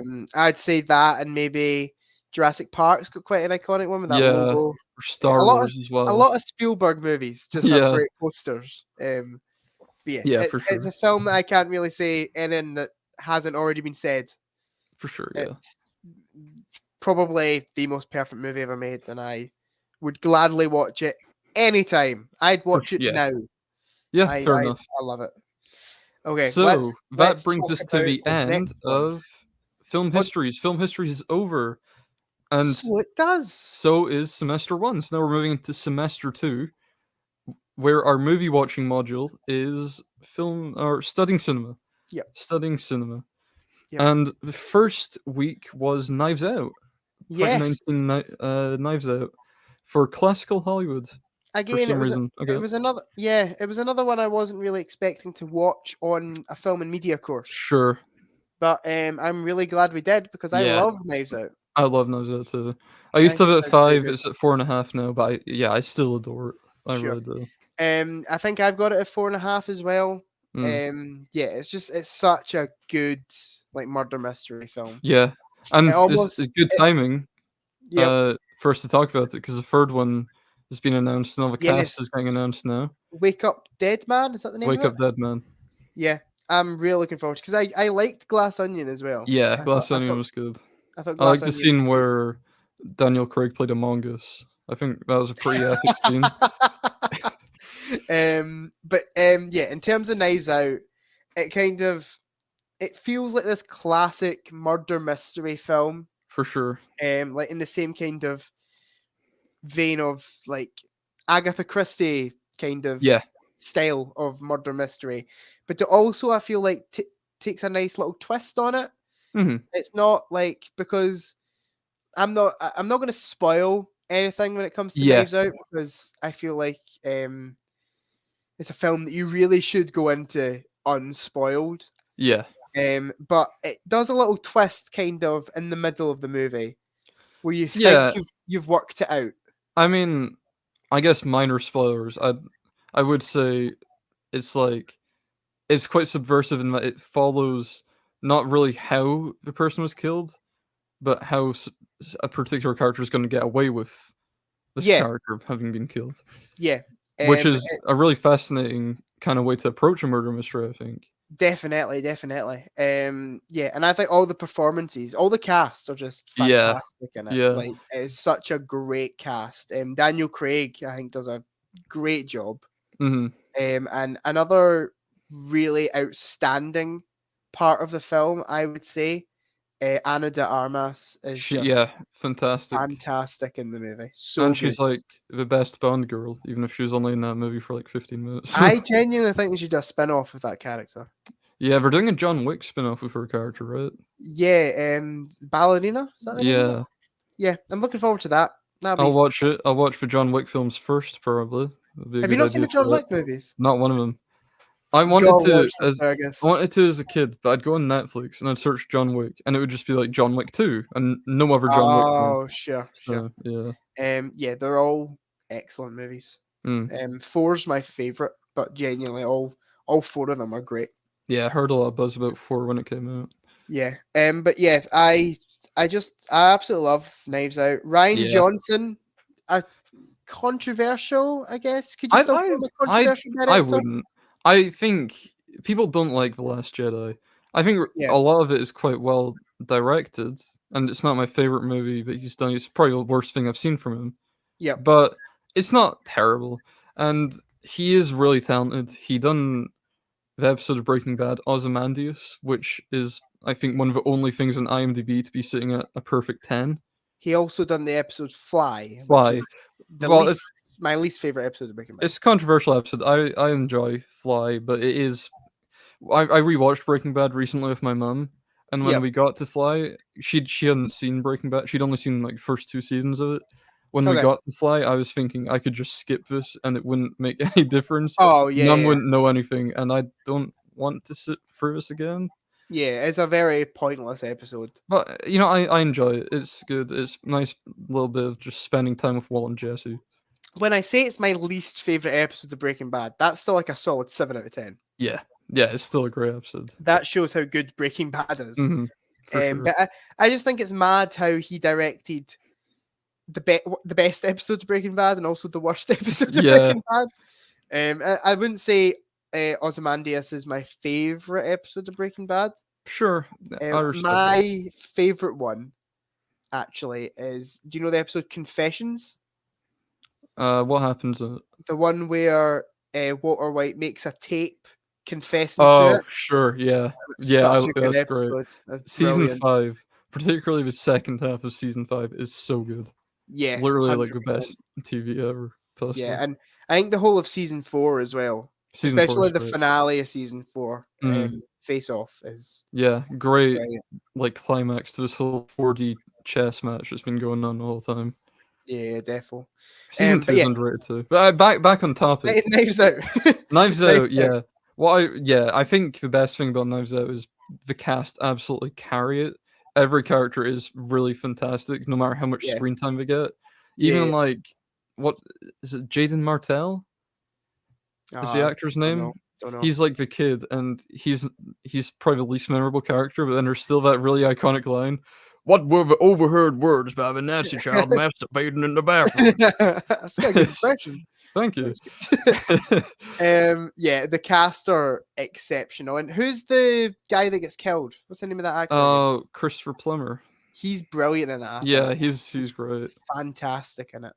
I watched Django the other day.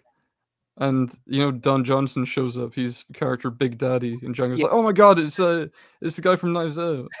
Yeah. I think it's a great movie, and it's maybe one of the best twists. Yeah, it's a good twist. I feel like, without going into spoilers, a lot of people might disregard the twist because it's like, oh, it was obvious the whole time, but that's kind of a point, I guess. Yeah. Because you're looking for it to be a lot deeper. But it's a really good twist. It's a better twist than Glass Onion. Yeah.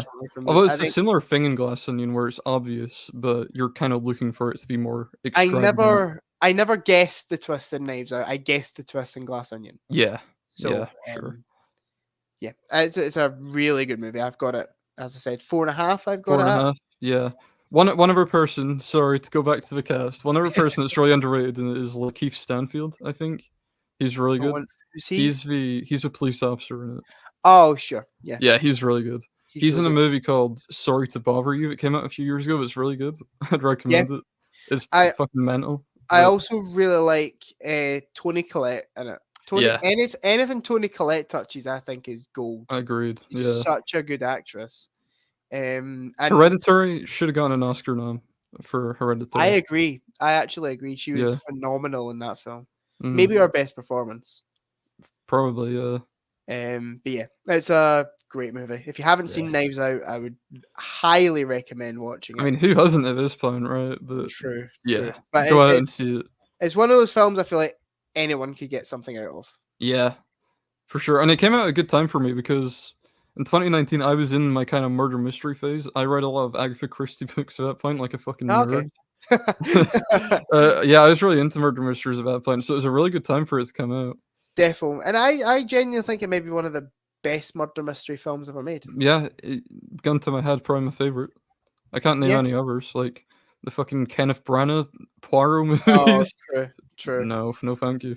Yeah. Okay, next up, we watched One Flew Over the Cuckoo's Nest for New Hollywood. New Hollywood. Makes sense, yeah. Yes. Good film to pick for that week. Definitely. Yeah, this is another classic. Same year as Jaws, I'm just looking at the list here. 1975 was a really good year. I think... Oh, yeah. What else? Did The Godfather Part 2 come out that year? Possibly. I know Dog Day Afternoon came out, and that is one of my all-time favorites. Okay. So, Yeah, great year for Yep. cinema, I suppose. And One Flew Over Cuckoo's Nest is a fantastic film, of course. Yep. Uh, Again, it's another one of those films that I just absolutely adore. I think it's a mhm. truly fantastically made movie. Yeah. I think the script is just brilliant. Mhm. It's just such a nice script based on a book. I know that, but I'm pretty sure the book is from the perspective of the chief. Yeah, the chief. I've got the He's book like, next to me over here. Yeah. oh, do you? Uh, It's I think quite a different book, like compared yeah. to the film, because the film is really from Jack Nicholson's perspective. Yeah. What's his name? Um, Randall or something. Randall Mick something. Hold on. Mick Murphy? Yeah, Murphy. Randall McMurphy. That's it. Yeah. I think the film's fantastic. When I watched it in class, I hadn't seen it for a few years. I Yes. think I had it at a 4 on Letterboxd, and it went to a 5 on rewatch. I think mine consistently stayed at 4.5, but yeah. Sure. Yeah. Love One Flew Over Cuckoo's Nest. And personally, I think one of the best endings to a movie Sure. ever. Yeah. I genuinely. A lot of people, I feel like in class, didn't like the ending. Yeah, I was getting that kind of vibe around the room. Yeah. It's a controversial ending for sure. I Possibly. remember Yeah. when I showed it to my friend Daniel years ago. I don't want to put words in his mouth, but I don't think he liked the ending. Sure. And it does come out of nowhere a little bit. Yeah. Ending. I think I think it's beautiful. I think it's beautifully done. Yeah, I like the ending. One Yeah, thing I'll say about it is The Simpsons almost ruined it for me because whenever I think of it, there's a scene that they parodied. They Yep. parodied that scene in an episode where, Barney the drunk, I think he like picks up a beer keg and throws it out the window and then runs it off. Have you watched the Still Game episode where they parody it? Possibly. Describe It's it. I've seen every episode. The one where they're in the old folks home. Oh, sure. Yeah. Yeah, that's a good episode. I'm pretty sure. I think Victor turns into Jack because they feel like they're getting held hostage, and he's like, "It's no One Flew Over the Cuckoo's Nest. It's hardly One Flew Over the Cuckoo's Nest." And then all he hears medication time. Yeah, Navid throws just a water container thing sure. through a glass window and leaves the place at the end. It's the same music that plays. But yeah, I just adore. One Flew Over Cuckoo's, and it's got a great villain with Nurse Ratched. I was gonna say Fletcher. That's the actress name. Nurse Ratched. Again, one of maybe the best villains. Possibly. Ever. Yeah, because we had a discussion in the seminar after this film where the lecturer kind of asked, "Does anyone feel kind of empathetic towards Nurse Ratched?" And I kind of get it almost because in a way she is doing her job, and this guy Randall comes in and he's like, he kind of disrupts everything. So I kind of get that from her perspective, but at the same time, she's quite a cruel lady. There's a scene towards the end, and I won't dare spoil it, of course, but what she makes a character do is really devastating and cruel, and it doesn't feel like she'll really have any repercussions for doing that. Yep. Yeah, definitely. I honestly think one of the most devastating scenes in film history is the scene where he gets shock therapy in this movie. Yes, I hate it. I hate watching that scene. Presented so well.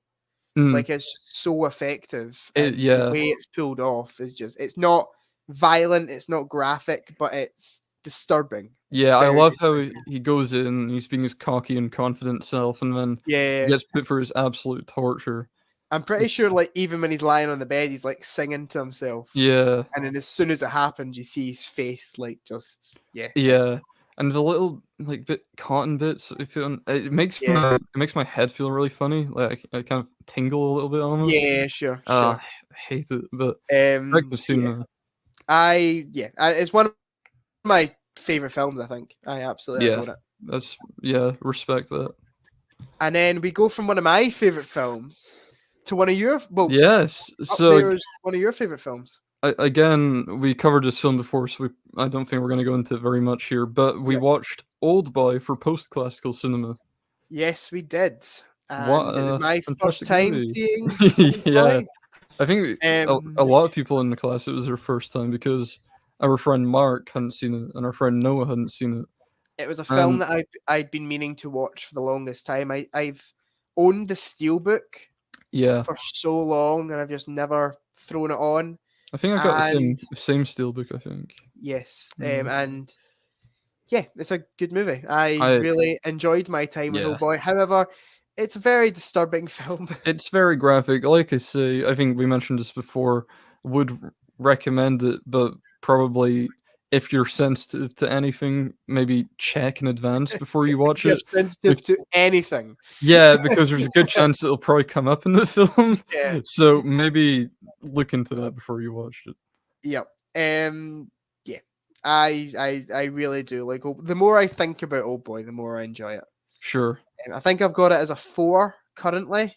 I've got a 5. Yes. Because it's not going to change that.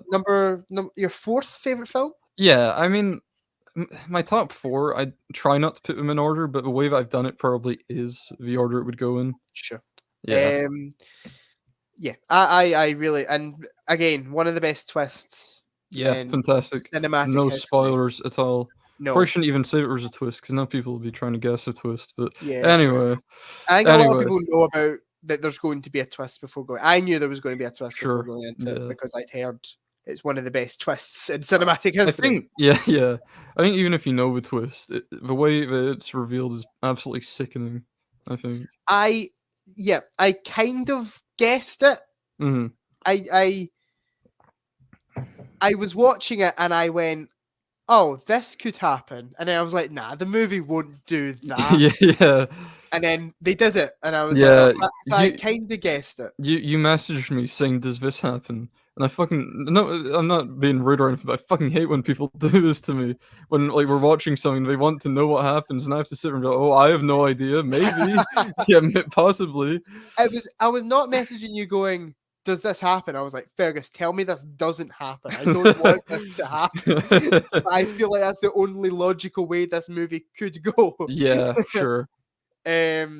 But yeah, it's a anyway, great movie. Absolutely fantastic film. If you want to hear more of our thoughts, go watch the first episode. I've got it as a 4. Probably would go to 4.5 if I rewatched it. Our friend Noah has a 2.5. Shocking. That's shocking. Noah. Fuck you, Noah. Yeah, Noah. We hate your opinions. Yeah, you're not actually valid. Follow him in Letterboxd, by the way. Your Das Avon. Your Das Avon. Yeah. He posts maybe the best reviews on Letterboxd. They are good reviews. Yeah, very insightful. So we should do guess the movie from Noah's review. Yeah. Everyone at home is just going to be absolutely stumped. No one knows what's going on. So up next, we watched Under the Skin. So it's been classic after classic so far, and now we get to Under the Skin, which I think is a lot of people really love this film. And I get it. I understand. I don't love it as much as I wanted to. Remember how I said I get how people like Daisies even though it's not my cup of tea? Yeah. I don't get how people like Under the Skin. Okay, I think it's I'll explain my perspective on it in terms of why I think people like it. Okay. I think people really enjoy it because it's quite a slow burn. And also, there's some really I know you didn't love the film, and neither did I. But you have to admit there were some pretty actually kind of scary moments in it. There was a scene where a character kind of imploded, but I thought was absolutely really disturbing. I do think it had kind of a creepy atmosphere to it. Yeah, there was something definitely unsettling about the movie. Sure. I think I really wanted to rewatch it before this because I think if you know what's going to happen in it, I think everything would be a lot more clear. But I couldn't find it anywhere. It's directed by Jonathan Glazer. Is it Glazer? Yes, it's the only Jonathan Glazer movie that I've seen. Yeah, I've seen 2 of his shorts. I've seen The Fall, which is really great. It's a great short. I would recommend. It's on the iPlayer, I think. Maybe not anymore. Okay. It's really good. I watched this other one. It's called Strasbourg 1508, I think, which is about people dancing. and that's all that happens. People just dance and express themselves, and I thought it was okay, but didn't do much for me. And then I also watched Zone of Interest last year, or it came out this year in the UK. Yeah, which I've heard is fantastic. It's a phenomenal film. Yeah, Zone of Interest is fantastic. Under the Skin didn't do much for me. So yeah, I know actually a few people who consider Under the Skin to be one of their favorite movies. Yeah. And I think it is generally considered by quite a few people out there in the world to be quite a great movie. Yeah. In terms of what I thought of it, I thought it was very pretentious. Okay. Like, it almost felt like Jonathan Glazer thinking he's the best filmmaker of all time. Right. That's almost how it came across on screen to me. It felt very self-indulgent. Like, my style is so great, I don't really need to put a story to this. Okay, I can see that. The story is very paper thin. It's basically the same scenario happening over and over and over again. Yeah, but I think it kind of reveals a bit more each time, I think, about what's going on. Yeah. And I will say, I've watched a few of the scenes back, like, you know, the scenes where she's killing people or while they're, like, drowning or whatever. Yeah. The score is really phenomenal in all of them. Yeah. And it feels like it's mounting a lot every time. It adds a little bit more. I think it's a good film. Like, it looks great. I think some of the stuff they do to create, like, fear is really good. I think the score's nice. That story, that screenplay is atrocious in my opinion. Yeah, for me, films don't always have to be about story. Like, you know, I love Daisies, and there's not really a story going on there. I think films that don't have a story, but the director is expressing themselves, I enjoy. And I guess that is happening in Under the Skin, but I didn't vibe with it as much as I really wanted to, I guess. I agree. Yeah, it's just a really I just found it pretentious at the end of the day. Like, I just found it very, like, the director was just reveling in his own self-indulgence. All right. Being like, I am such a great filmmaker. I don't even need to put a story to this movie. I can just throw visuals at the audience and they'll stick. Yeah, I mean, I get where you're coming from with that for sure. And then the ending. Funny ending, yeah, strange ending. The ending is terrible, absolutely atrocious. One of the worst endings to a film I think I've maybe ever seen in my life. The ending is so, and I hate when movies do this. It's so out of nowhere. It's almost to try and shock the audience one last time, and it just feels so undeserved. I get, once again, I definitely get where you're coming from with that, because do we want to spoil it? I guess spoiler alert for Under the Skin.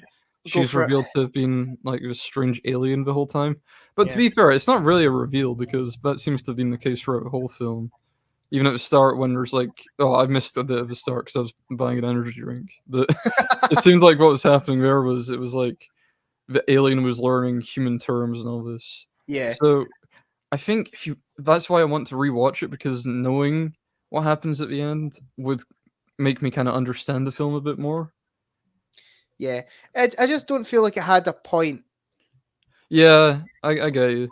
There was like no real meaning. At least I didn't really pick up on.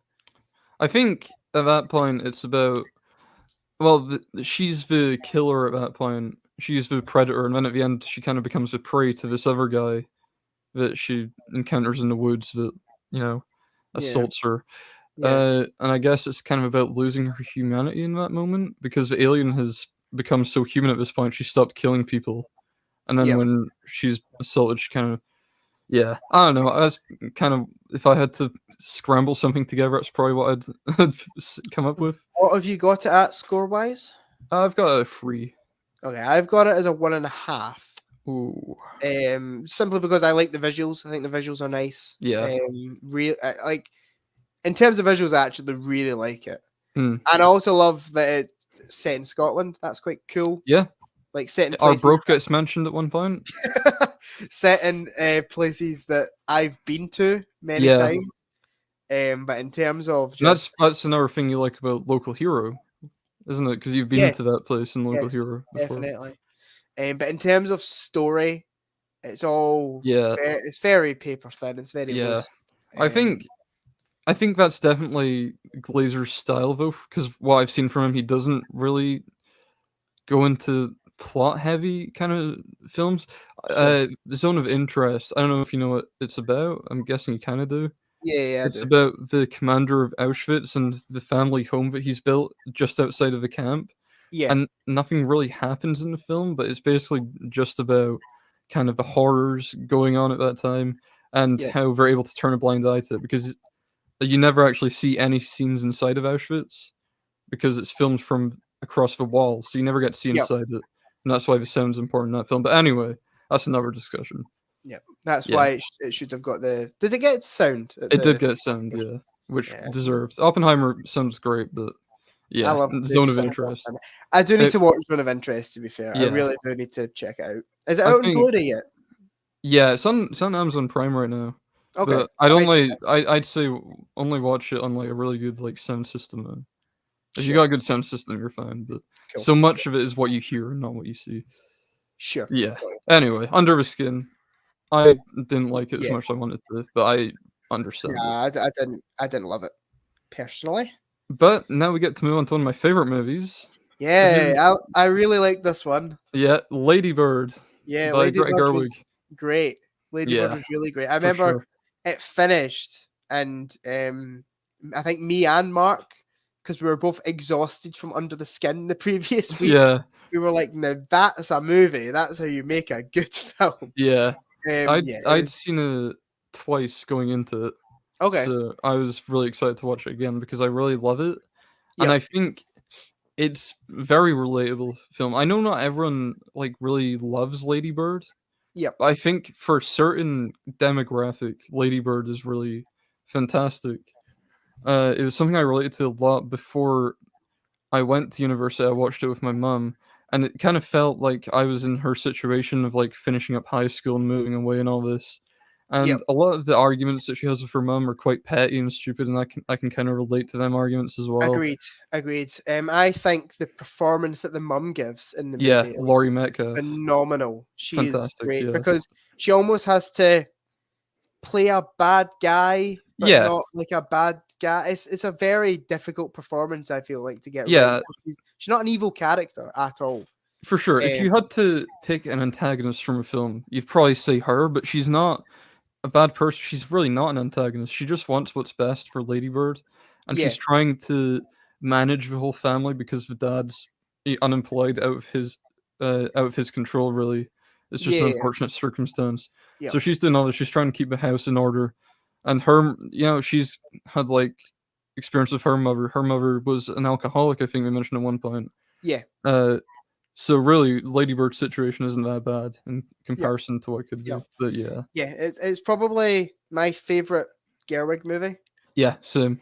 I genuinely thought it was phenomenal. It is, it's really fantastic. The one thing I didn't like about it, well, not that I didn't like about it, I just thought was okay about it. Timothée Chalamet. Yeah, I'm not sold on him in the film, to be honest. Yeah.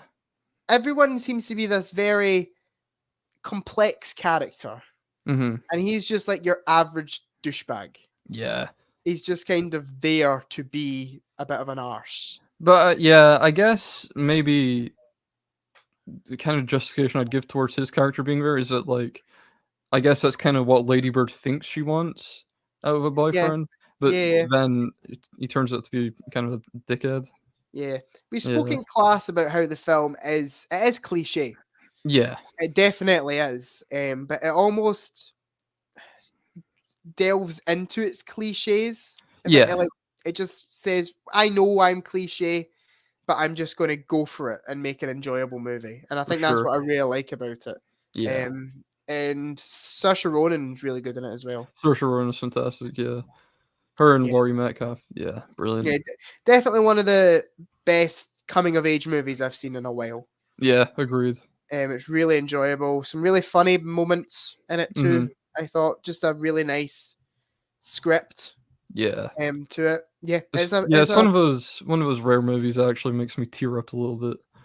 Yeah, Not definitely. many of them going about for me, but I that's one of thought them. the ending was really beautiful Yeah, and actually agreed. surprisingly paints religion in a Yeah, nice way. yeah.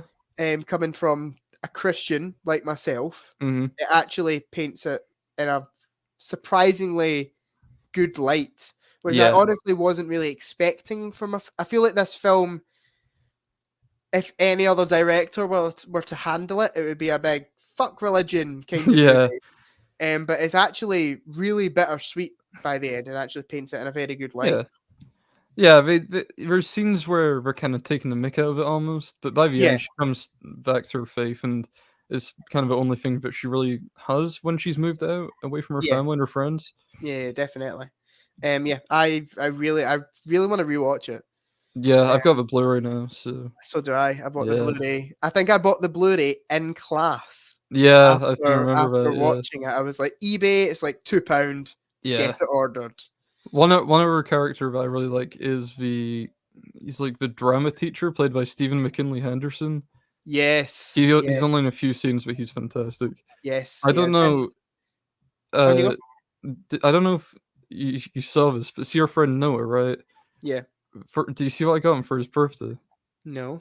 I got him a custom pillow or like a cushion with Stephen McKinley Henderson's face on it. It's double-sided, so you get 2 different Stephen McKinley Hendersons to choose from. I Beautiful. think he was really happy with it. Yeah, I can imagine. Another person I really like in the film is the person playing like our best friend. I don't know her Yeah, name, Beanie but Feldstein, I think is her name. she's really good in it as well. Yeah, And their relationship is just really well handled in the yeah, movie because they fall out, and again, it is a bit cliche, like they fall yeah, out, make friends again, but it's really emotional. Actually, it's yeah. really good. I think that's probably why a lot of people don't like it as much, but Yeah, for me, I think the characters are just worth investing in. I know a lot of people don't like Lady Bird because she's a bit of a bitch to her mum, but yeah, I think there's some realism in that. definitely, definitely. Yeah, It's probably one of the most realistic portrayals I've seen of like a daughter mother relationship. yeah, for sure. Yeah, It's really realistically handled. Another yeah, very human movie. yeah. So it's kind of warts and all kind of relationship. Definitely, definitely. I've got it at a 4.5. I've Like what? got 5. Yep. My favorite Gerwig movie. I I don't do most people consider this our weakest film? I think Little Women would probably be considered her weakest. Or I feel like a lot of people are seeing Barbie nowadays. A lot of people are starting to turn on Barbie now that I've Barbie got hype's over. Yeah, I've got every single one of our films at a 4.5. I've I've got Barbie and Lady Bird at 5, and then Little Women at 4. Fair. So yeah, I really love Little Women. Little Women's my second favorite. fair enough. I Um, respect it. but yeah, she's a fantastic director. What a director she is, actually. Yeah, she's Like making Narnia films now, isn't she? Yeah, I'm actually I'll watch looking them. forward to it. Yeah, me I'm too. looking forward to Narnia getting a kind of updated reboot. I feel like Yeah, she's a good choice for it. agreed. Okay, All right, we let's should probably get move moving on. on. We're going on a bit longer than I thought we would, but luckily we don't really need to talk about this one. It's the Grand Budapest Hotel. Yep, one of your favorites. Yeah, again, if you want to hear us talk about it, go back to that first Yep, episode. But yeah, I talk about my kind of experience with it, how I didn't love it the first time I watched it, and really loved it the second time I watched it. It was a yeah, real grower of a movie. for sure. I've always loved it, Yep, but yeah, I understood Jack's criticisms the first time he watched it. But yep. I was like, if he rewatches it, he might think differently, Yeah, and he I did, think which is the great. thing that I really overlooked about the film the first time I watched it is how funny it is. Yeah, for It's, sure. it's a really funny movie. Yeah, And I think I only really realized that when I was watching it with friends. yeah, I was like, oh, we're actually laughing. We're having a good yeah. time. This is good. And when I watched it on my own, I just didn't laugh during it. That's You know fair that enough. you know that way you watch stuff on your own and you don't laugh at stuff that you would typically laugh at with friends. Yeah, It was kind of like that. But yeah, I sure. love the style that the movie has. Yeah, I've kind of went back and forth in my life with if I like Wes Anderson's style. It's unique, it's odd. Um, I do think his style is so strange. It sometimes pulls me out of the movie a little bit. Sure. But I think it really works in this film. I'm a big Wes fan. I watched all his films last year, and I think you might like his earlier stuff, where his style isn't as over the Yeah, top as it is in like Asteroid City, perhaps. I think yeah, you would really like Rushmore, and I yeah. think you would like Bottle Rocket as well. Okay. I've watched Fantastic Mr. Fox, which I Mhm. adore. I think it's a fantastic movie. Everyone Grand does. Budapest Hotel, which I didn't like. Well, did not like it. I thought it was okay at first, and then grew to love it. And the other one I've watched is Life Aquatic. Yeah, love Life Aquatic. It was I good. know you didn't, but I love it. I didn't love it. It was a good film. Willem Dafoe's great in that film with his little red beanie. The one thing I do think are great about Wes Anderson's films are the cast. Yeah, The always cast is fantastic. consistently fantastic. For sure. And Grand Budapest is one of his best, I think. Yeah, I agree. Asteroid City's got a good cast. Tom Hanks is in his first Wes Anderson film. Yes, I've heard Asteroid City. I've heard mixed things about it, but I've heard the cast are really good. It's not my favorite, but yeah, the cast is fantastic in that one. Yep. Okay, next up. Yeah. I am quite fresh in this movie because I gave it a little rewatch last night. You do a whole segment, man. I'm not going to say a word. So Argo. Best Picture winner 2012, directed by Ben Affleck. Let's not get started on if it should have won Best Picture. Well, that would be your Django was released. Yeah, so this is why I watched Django the other day. I was thinking this will probably come up in the podcast. I want to watch more 2012 films. I looked and I've not seen that many from 2012. Yep. I watched Django. Why didn't it win? Django's such a good movie. I think maybe it's a little like rebellious almost for the Oscars. Perhaps it's a little like maybe yeah. And then in terms of other films from that year, Frances Ha, which I don't think you've seen. No, I haven't. Greta Gerwig stars in it. She doesn't direct it. It's a really good film that I love as well. Definitely better than Argo. Les Mis was that year. You know what? I don't love Les Mis, but I'd say over Argo, yeah. The Hunt, starring Mads Mikkelsen, came out that year. I think the only ones I've seen is Argo, Les Mis, and Django. But I would pick Les Mis and Django over Argo, personally. Agreed. Yeah, I think The Hunt should have won it for that year myself, but yeah. Yeah, sure. So I went on record with saying that I didn't like Argo. I didn't go and see this one in class because I'd seen it before, and I was like, I'm not going to go watch a screening of a movie that I don't particularly like. Yeah. You guys messaged me with similar thoughts, saying, we didn't really like it that much, and I was like, yeah, it's not a great movie. And I was like, I'm not alone in not liking this film. Yay.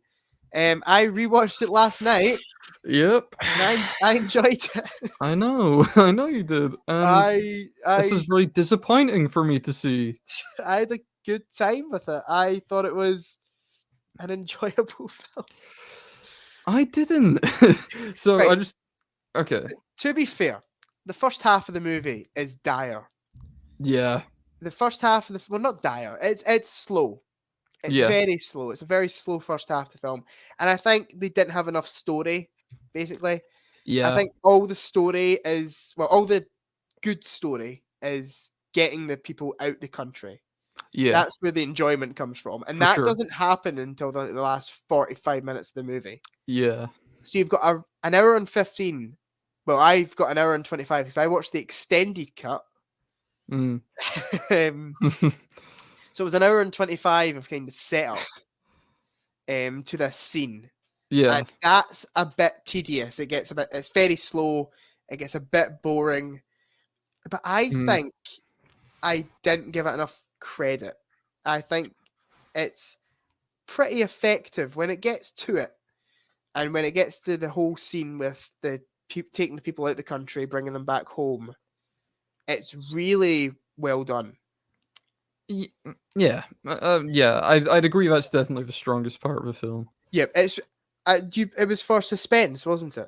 Yeah, weirdly it was for suspense. No, I understand why it's for suspense, right? Yeah. It gets, I guess, a bit, I hope everything works out here, kind of. But what really annoyed me about this was the lecture at the start. The lecturer put on the opening scene from Alien as an example of suspense. Now, look, I'm glad that I watched Argo because I hadn't seen it before, but Alien is a fucking masterclass in suspense. Why don't we watch that? I agree. Yeah, I agree. Or like any Alfred Hitchcock movie would have been a good choice. Yeah, Jaws again. Jaws, yeah, sure. Yeah, I just remember really not digging Argo the first time I watched it, thinking kind of this is a story that I feel like I could have read about online and I would have been satisfied. Yeah. Like I didn't need to see a full feature film about this story. But this time I thought the suspense was actually pretty well done. Yeah, it's fine. I mean, it felt kind of predictable to me, which almost took me out of it a little bit. Yeah. But yeah, I could see where a lot of it was going. Yeah. But I don't mind Argo. I've got 2.5, and I think it's just a fine movie. It's kind of a crowd pleaser, I guess. Yeah, definitely. I thought all the performances were really good. They're fine, yeah.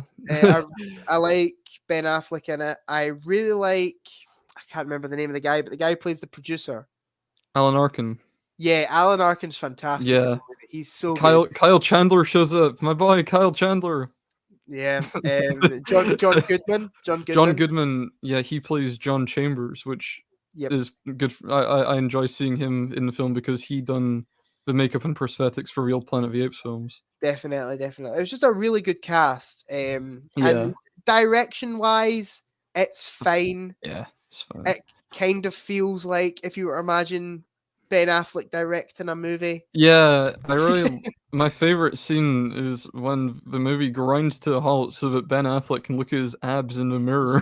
That's an odd scene, isn't it? Yeah. That's so weird.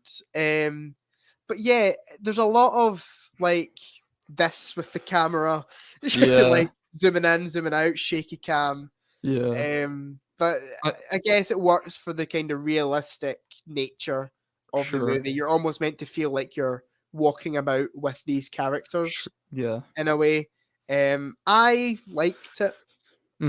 I thought it was good. I've got it as a 3.5 now. Yeah. Jumped from 2.5 to 3.5. Out of everyone that I follow in the class in Letterboxd, and feel free to follow me, by the way. Letterboxd for Clark. Everyone I saw gave it 2.5 after we watched it. So yeah, in my head it was like the classic 2.5 movie. Yeah, but yeah, I was actually really surprised, and I really wanted to not like it because I was so ready to write like a full essay on it on Letterboxd and be like, this is why I don't like this movie. It shouldn't have won Best Picture. It was a terrible film. Yeah, I still agree that it shouldn't have won Best Picture, but I liked it. I thought it was good.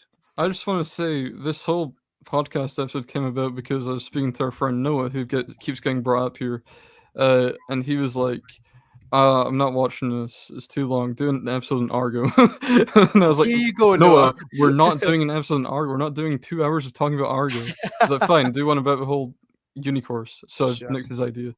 So go and follow your dad, Sully on Letterboxd, or you might sue me or something. Yeah, well, here you go, Noah. We're talking about Argo. Yeah, hope you're happy. Surprisingly, I enjoyed it. Did Noah like it? No, he gave it 2.5. Yeah, it feels like the type of thing I feel like Noah would enjoy. Not gonna lie. Yeah, I can see that. Let's slander him for a bit, actually, whilst we're talking about him. No, yeah, Argo's fine. Shouldn't have won Best Picture at all. Not close. Django all day.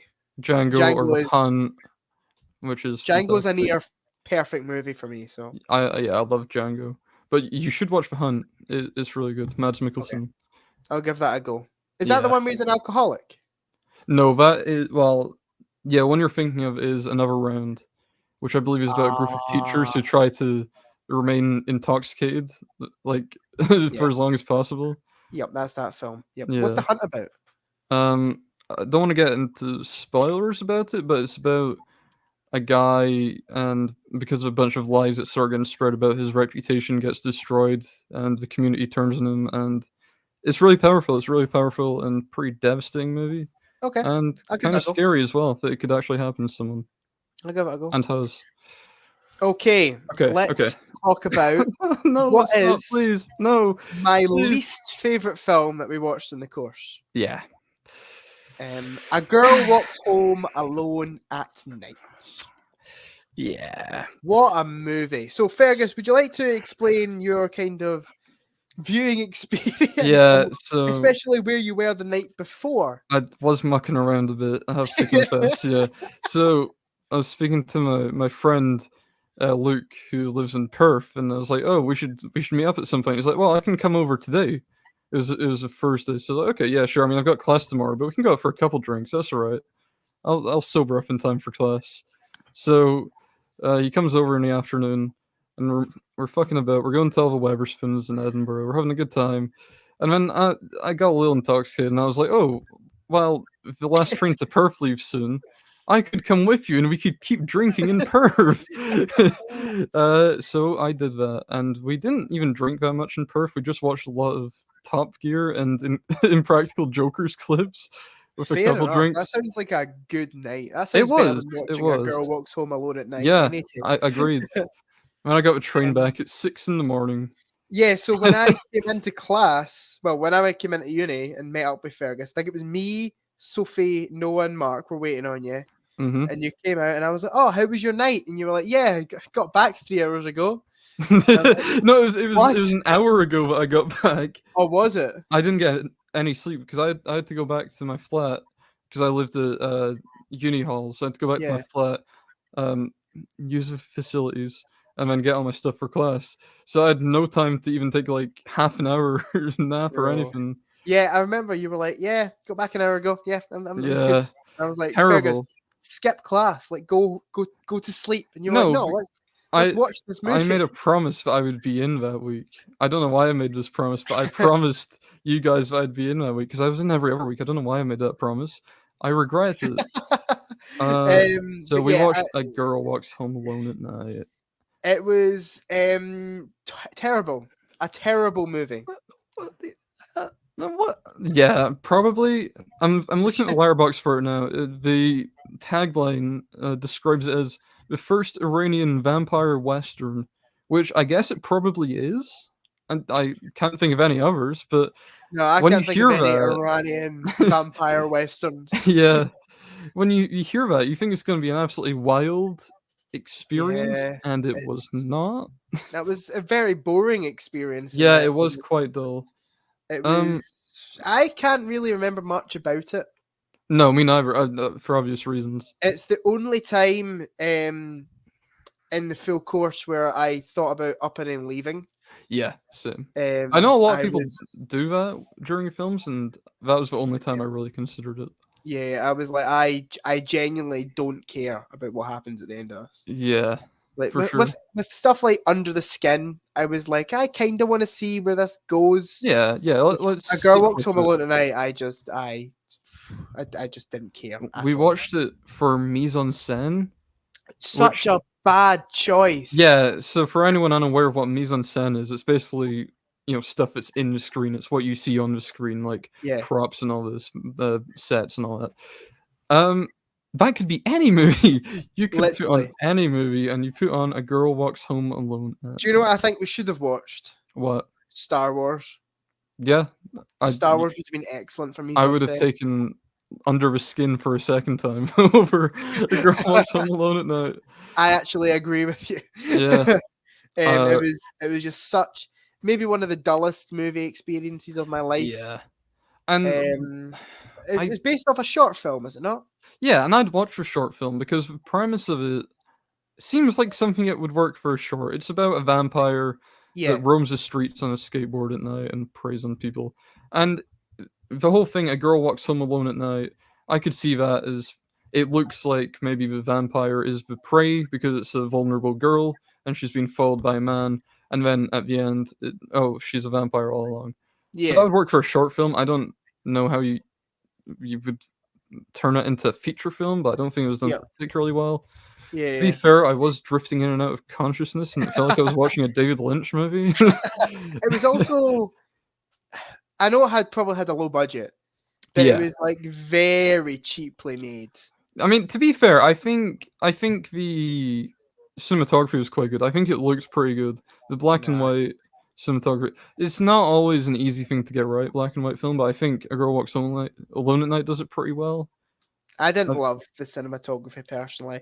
There was uh, genuinely not really any redeeming factors for me about the movie. I would never watch it again in my life. I don't think I'll rewatch it, but I guess there's an appeal to it, and I'm not really seeing it as much as It's also others. meant to be horror, and I'm like, it wasn't. I wasn't scared once. Yeah, I guess maybe more psychological or something. I don't know. It was I like really, yeah. so unscary. It was almost like You're a parody. you should be the expert because you're the one that actually properly watched it. Fergus, uh, I vaguely remember it. yeah, no, it Yeah. was. I remember one scene, which was this drunken old man started screaming at a cat that the cat had Yes. killed his wife or some shit like that. Yeah. Yeah, Like, yeah. what is happening? I didn't know. I Yeah. don't know It what's was going also on. made in 2014, and Yeah, it feels like it was a lot earlier. Like just yeah, the style of the movie, it just nah. yeah. I couldn't get behind that at all. No, it Definitely the wasn't worth worst it. film of the course for me. I think, yeah, I'd probably agree. I didn't give it a rating because it felt unfair, and also I I can't I decide on one. I gave it a 1 star. Okay, yeah, I that's didn't I didn't probably I didn't go to the half star. I feel like that is saved for very, very the very bottom of the barrel. really bad James Bond parodies. Yes, like Yeah, Don't get me yeah. started, Fergus, because I've been wanting to talk about this movie for ages. We'll do it next I week. I watched very quickly. I watched the Okay. 60s Casino Royale, and it is one of the worst film experiences of my life. I thought it looked pretty good. It's so. Please watch it, Fergus, so we can I talk will. about I it. will actually watch it. It I is kind of want to experience it. abysmal. Anyway, that's all I'll say. Half That's star. we for can one. go around next week because we didn't get to do our little catch up thing, but Yes, we'll do a yes, doubly long catch up next week to we'll do make that up next for it. week. So Okay, next up, after that, we got we to watch. watch an actual Martin Scorsese movie at long last. Uh, we watched Shutter Island for music and Yes, sound. we did watch Shutter Island. Shutter Island's a great movie. Yeah, I enjoyed it. I think probably quite. And it's hard to say low tier Scorsese because I don't really think he's made any terrible movies at all. But Yeah, it's on the back end, I suppose. Like I think I've seen 8 of his films, and I put in the back half. sure. Out But of what I've seen, it's definitely in the back half for me as yeah, well. But I think it's really good. yeah, I I enjoy it think a it's a lot. really good film. Another one with a good twist. Yeah, pretty good. Um, yeah, it's actually quite a scary movie, I think. Yeah, it's pretty unsettling. I Psychologically, think. Yeah, it's really unsettling, very effectively done. I Um, think one thing I'd say about the twist is that it's a little bit like it kind of holds your hand through it almost. It's a good twist, but I think maybe it's explained a little too thoroughly almost. yeah, Like they've got Ben Kingsley standing and like writing up everything on a chalkboard and all this, and it's like, yeah, that is yeah, I true. don't That is know. true. Yeah, I just remember being absolutely mind blown when that all Sure, happened. I was yeah, like, what? Like I was not expecting that because I yeah, thought I won't go into spoilers once again, but there's a scene before the twist happens where they almost give a fake twist. yeah. And I thought that's so clever because I Mm. was mind blown at the fake twist. I was like, of course, that's what's happening. And then the actual twist happens. You're like, oh, okay. And I think the flashback scene where they show what happened in this character's life, I Mm. think maybe one of the best scenes in the movie. Yeah, It's really chilling. so unsettling, so Yeah, scary. for sure. And I thought the full cast are great. I mean, Mhm. I think everyone loves Leonardo DiCaprio and kind of everything he does because he's a fantastic actor. Yeah, I was speaking about Shutter Island earlier with my mom, and she was saying that. Yeah, Yeah, but even like Ben Kingsley, Ben really Kingsley's good. fantastic. Yeah. Max von Sydow's really good in it. Mhm. Mark Ruffalo. Mark Ruffalo's fantastic in it. Yeah, not as good as he was in Um, Poor Things, but you know. and yeah, and also the final line. What a good final line for a movie. Do you I remember the don't last line? I don't remember it. Um, I don't want to give anything Write it away. in the private chat. No, I think I can say the last line. He says, Okay. minor spoilers for Shutter Island. I'm gonna repeat the final line of the movie, but he says, "Which would be worse, to live as a monster or to die as a good man?" Sure. Yeah, that's right. And I'm like, that sums up everything about the movie so well.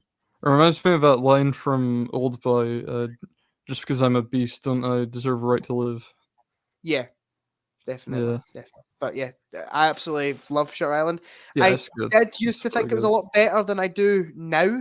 I think I used to have it a 4.5. It's at a 4 currently. But I think it was an interesting choice for music and sound. It was because of the scene in Auschwitz. That flashback scene. I don't think it was Auschwitz, but it was one of the extermination camps. Yep. With like the music playing and all this, and it's kind of like a flashback. Yeah, that's another really horrifying scene. Actually, all the scenes inside the extermination camp with like the dead frozen bodies and all this. Defo. It's just. I don't think has Martin Scorsese ever really done horror except for this one. I'd say it's his closest to horror. Yeah, like he does evil and he does really good villains, but he doesn't go into horror as much. I feel like in the same way that Death Proof is kind of Tarantino's delve into horror. Yeah. This is kind of his delve into horror, and it's really effective. I think it's a genuinely scary movie. Yeah, I love Shutter Island. I was saying that the twist is like kind of explain it too much, but then we walked out of it, and this fucking idiot Noah was like, "What happened at the end?" We had to explain it to him, so maybe it wasn't far enough. And I just love how the full film's kind of wrapped up in this mystery. Yeah, it's really good. You're almost trying to guess along with the movie. Yeah, you're in the same kind of shoes as DiCaprio's character. Sure. I think it's really good. And another thing to touch on is the editing. I think the editing's really good. Yeah, I'd agree. There's like really odd choices in the film, which we went into because this was one of the films that I studied in Nat 5 Media. Sure. That we kind of touched on there, but there's like a bit where he's like interviewing some of the patients. Yeah. And there's a bit where she goes to pick up a glass of water and there's nothing in her hand. I don't know if you noticed that. Yeah. And I think the lecturer pointed out to this. Yeah, so like that's one of the characters has a fear of water, so he like blocks out his mind and all that stuff. It's just I think it's really well done. Really well done. Shutter Island's really good. I don't love it as much as some of other Scorsese films, but I do really like it. And it's not as bad as Gangs of New York. So I've not seen Gangs of New York yet. Not big on that one, to be honest. No, sure. But yeah, I've got it as a 4 stars. Yeah, me too. Yeah, good film. And then we round it off. Yep, cap off first year with another kind of psychological horror. Yep. With Darren Aronofsky's Black Swan. Yes. I watched this for the first time last week. Yeah, just like immediately after we finished the podcast. Yeah, we finished last week's podcast, and I watched Black Swan, and it was good. I love Black Swan. I think more than you do. I didn't love it. I really liked it. I really liked it. Yeah. I thought it was a really good movie. Not a 10 out of 10 film for me. For me, it is, but yeah. Fair. Yeah. I love Darren Aronofsky. I think he's a really good filmmaker. Everything that I've seen by him, I've enjoyed. I've seen 3 films. I've seen that. I've seen Requiem for a Dream. Mm-hmm. And I have seen The Wrestler. The Wrestler, yeah. And The Wrestler's my favorite by him. I would say Black Swan's probably my second favorite I've seen from him. Sure. Requiem is a good movie. It's just very it's not watchable again. Like I couldn't rewatch it. Sure. Because it's so dark. But yeah, I feel like there was a lot I maybe missed in Black Swan. Sure. I feel there's a lot of subtext to it that it kind of maybe went over my head the first time I watched it. And I think it definitely requires a rewatch. I have since bought the Blu-ray. Good. You'll be happy to hear that's in the collection. So I'll maybe rewatch it with a friend in the future. Be like, do you want to throw on Black Swan? I thought it was very strangely similar to Whiplash. Yes, yeah, a some of the lot of people themes, say that, yeah. yeah, some of the themes that it tackles, like it's very like Sure, about, like, the striving for perfection yeah, and the all this. quest for perfection and having this Yeah, kind of hard ass teacher yeah, yeah, and that suffering tries to abuse and all this, yeah yeah. that tries to get perfection out of you through Mhm. really I don't know divisive ways. I guess you Yeah. could say. I I think, yeah, the guy in, Black Swan played by Vincent Cassel, Yeah, he's the teacher. I think he's a lot more understated than Terrence Fletcher, obviously, because Terrence yeah, Fletcher is just screaming and shouting over the top. But I yeah, think, yeah, Vincent Cassel's character is, like, equally kinda almost evil and scummy, but it's a yeah, lot more understated. His abuse is not as blatant as Terrence yeah, yeah, yeah. Fletcher. I agree. I would actually honestly say though, I think Terence Fletcher, his teachings are I don't know, I don't know the word I'm looking for, but I feel like he gives reason for them. Yeah. Whereas Yeah. Vincent Castle's character doesn't. He's just kind of a Sure. scummy man in some Yeah, scenes. and he tries to bring out, like, passion by kind of sexually assaulting, Yeah. Natalie Portman and also Winona Ryder's character as well. Yes. Yes. Or that well, that's implied for Winona Ryder, but yeah, Yeah. definitely. And I honestly wasn't expecting it to be as scary Yeah, as it there's was. It's really disturbing moments in Black Swan. I jumped multiple times. Like Mm. there's good jump scares in it. Yeah, and And it's one very one psychologically scary. sure. Yeah, it's psychological horror, but also one thing I really love about it is the body horror as well. There's Yeah. really some really great stuff with that, The one when bit she that pulls got her me, I think fingernail off. actually, yeah, when I Yeah, messaged you about it, there's like a bit of skin, and she's like, yeah. "Oh, I'm just gonna get that," and then it just goes, shh, and it Yeah, goes straight up, and I was horrible. like, "Oh no, Yeah, no stuff with, thanks." like, fingers and fingernails is, like, the worst kind of body horror. Yeah, yeah, defo. But yeah, I thought it was a good film. I defo need to rewatch it. I've not Yeah, actually wrote a review on it because I'm still like thinking thoughts. mhm. Um, Uh, I love it. I love the score, I think is absolutely fantastic. the Probably one of score's my really favorite nice. scores. Yeah, the score's very similar to La La Land, didn't you think? Very Yeah, yeah, I noticed that, yeah. Nah, Noah. Again, we're bringing up Noah. Yeah, 'cause He thought it there's some sounded like strange La La Land. observations. Yeah, Yeah. yeah. Anyway, I thought it was I thought all the performances were really good. Yeah, for sure. Natalie Portman, did she win the Oscar? Yeah, she did. Deserved, Deserved. Yeah. deserved. She's really good. And Mila Kunis, Mila Kunis really good, yeah. surprisingly really good in At it as one well. point, Noah just turned to me and he was like, "Oh my god, it's Meg from Family Guy." um, I've never really seen her give a. I've probably just not seen enough films with her in it, but like a Mm. serious performance like this She's before. in American Psycho 2, right? Yeah. Yeah, okay. She's also in Ted, which is what I know her from.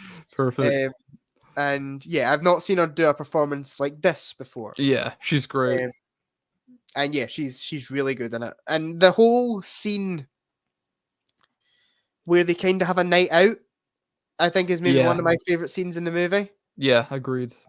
Um, That's a good scene. yeah, and yeah, I just thought it was really effectively done. Mhm. I probably had some minor issues with it. It didn't maybe captivate me as much as I think it should have in some scenes. Okay. Yeah, I respect Um, that. but overall, I thought it was a good film. I've got it as a 4 stars. Yeah, I've got a 5, but yeah, Yeah, I respect that. One other thing, the mother in the film, she kind of feels like if the yeah, mother from Lady Bird was just completely evil. yeah, yeah, yeah. Like, if Lady Bird's perspective of her mother was how she actually was, she'd be the Black Swan mother. Definitely, definitely. Yeah, I think it's a good film. Again, I don't have much else. Oh, direction wise, I think it looks great. Like Yeah. very visually appealing. Darren Aronofsky. I really need to check out more from him. Yeah, I think the only other film I've seen from him is The Whale. I've not seen Requiem yet. I I like really The want to Whale. see. I really want to see the whale. I really want to see Mother. Yeah, I've been meaning to check that as well. Yeah, I've heard that's a very love it or hate it kind of Yeah, movie, so I've been yeah, it meaning to seems check quite that one out. divisive. Yeah, but overall, good movie. Really Yeah, solid. I I'm love glad Black Swan. you made me watch it. Yeah. Yeah, because what would we be talking about? I'd just be trying to sell you on it. Yeah, a pitch, like a Hollywood pitch. Yeah. Got this idea, Black Swan. No, I really love it. And also, one other thing about it before we finish, I really love the ending as well. Whilst we're The comparing it to ending's Whiplash, beautiful. it's not as good as Whiplash's ending, but few things are really. The Yeah. ending to Black Swan I thought was beautiful, and I thought the way it just filmed something as, in my opinion, boring as ballet, and made it this quite energetic thing. Yeah, I thought for sure. should be commended. Like, it's a very difficult thing to do, I think. Yeah. I'm not a ballet guy at all. I've never watched it, but I love Black Swan. Yeah, I think it's a good film. It's kind of like how Whiplash handles drumming, whereas people probably aren't into drumming that much, but it makes it this really fantastic and captivating art. Black Swan was before Whiplash, right? Yeah, a couple of years before. Sure. So that was every single film that we watched. Yeah. In our first year of our film and media course. I think it would be a good idea to pick a favorite and a least favorite, maybe. Okay, I'll go Old Boy. Old Boy's your favorite, least favorite? I mean, I'd have to say Girl Walks Home Alone at Night, but I don't know if that's fair because I barely watched it. Okay. I was just, drifting in and out of consciousness. So apart from that, I'd probably go Door to the Sky. Okay. And how about you pick one, if you were to recommend one of these films for someone else to watch as a film student? As a film student? I mean, I would say Grand Budapest, but I feel like a lot of film students would have probably already seen it. Sure. I mean, I know you hadn't until last year. Yeah, that is true. Let me look for these. Hold on. I would pick my favorite as Jaws. Obviously. Jaws, yeah. And my least favorite is, surprisingly enough, A Girl Walks Home Alone at Night. Yeah. In terms of one for film students to watch, I think I'd go Singing in the Rain. Yeah, I was thinking Singing in the Rain for sure. I think I'm gonna go for Sally Gardner at Gallop. No, I think I'd say either Bicycle Thieves or Daisies, because those are both quite. No, I know, but I think just to get you into the kind of headspace of watching a more kind of artistic film. Yep. Because I feel like a lot of people didn't like Daisies because you're just kind of thrust into it, and a lot of people haven't seen a movie like Daisies before. Like, I hadn't seen a movie like Daisies before, and I still haven't seen one like Daisies. Yeah. So maybe just watch that in advance if you're going to film school, because then you kind of know what to get from it. I would say either Singing in the Rain or I think Black Swan, maybe. Black Swan, yeah. Is a good kind of introduction into more thematically kind of rich movies. Yeah, for sure. But yeah, I'm actually overall I'm happy with what we watched this year. Yeah, not everyone's been a certified Ferg classic, but yeah, I've enjoyed almost all of them. Even ones I didn't love, I'm still glad to have seen them. Yeah, I could have done without the vampire skateboarding, and yeah, I could have done without the Scarlett Johansson being horny and hunting men down. But other than that, I would have watched that movie anyway. So yeah, fair. But yeah, the vampire one. I mean, you could have put on anything. Why did you put on that? I don't get it. But anyway, yeah. At least we've seen it. Definitely. So thank you guys for listening to this one. Yeah, if you're still here, it's been another really long one. Yeah. Me and Jack were saying before we started, we should try and keep this shorter and more concise, and we're at 2.5 hours again. That's okay. But that's okay. There's 20 films to go through. So. Yeah, definitely. It's a similar length to how we had to do when we did the top 10 films. Yeah. That was another 20 films. Yeah, exactly. But yeah, so thank you guys for listening. Yeah, thank you very much. Please remember to like, comment, subscribe, share with your friends, all that jazz. And we'll see you guys in the next one. Goodbye. Goodbye.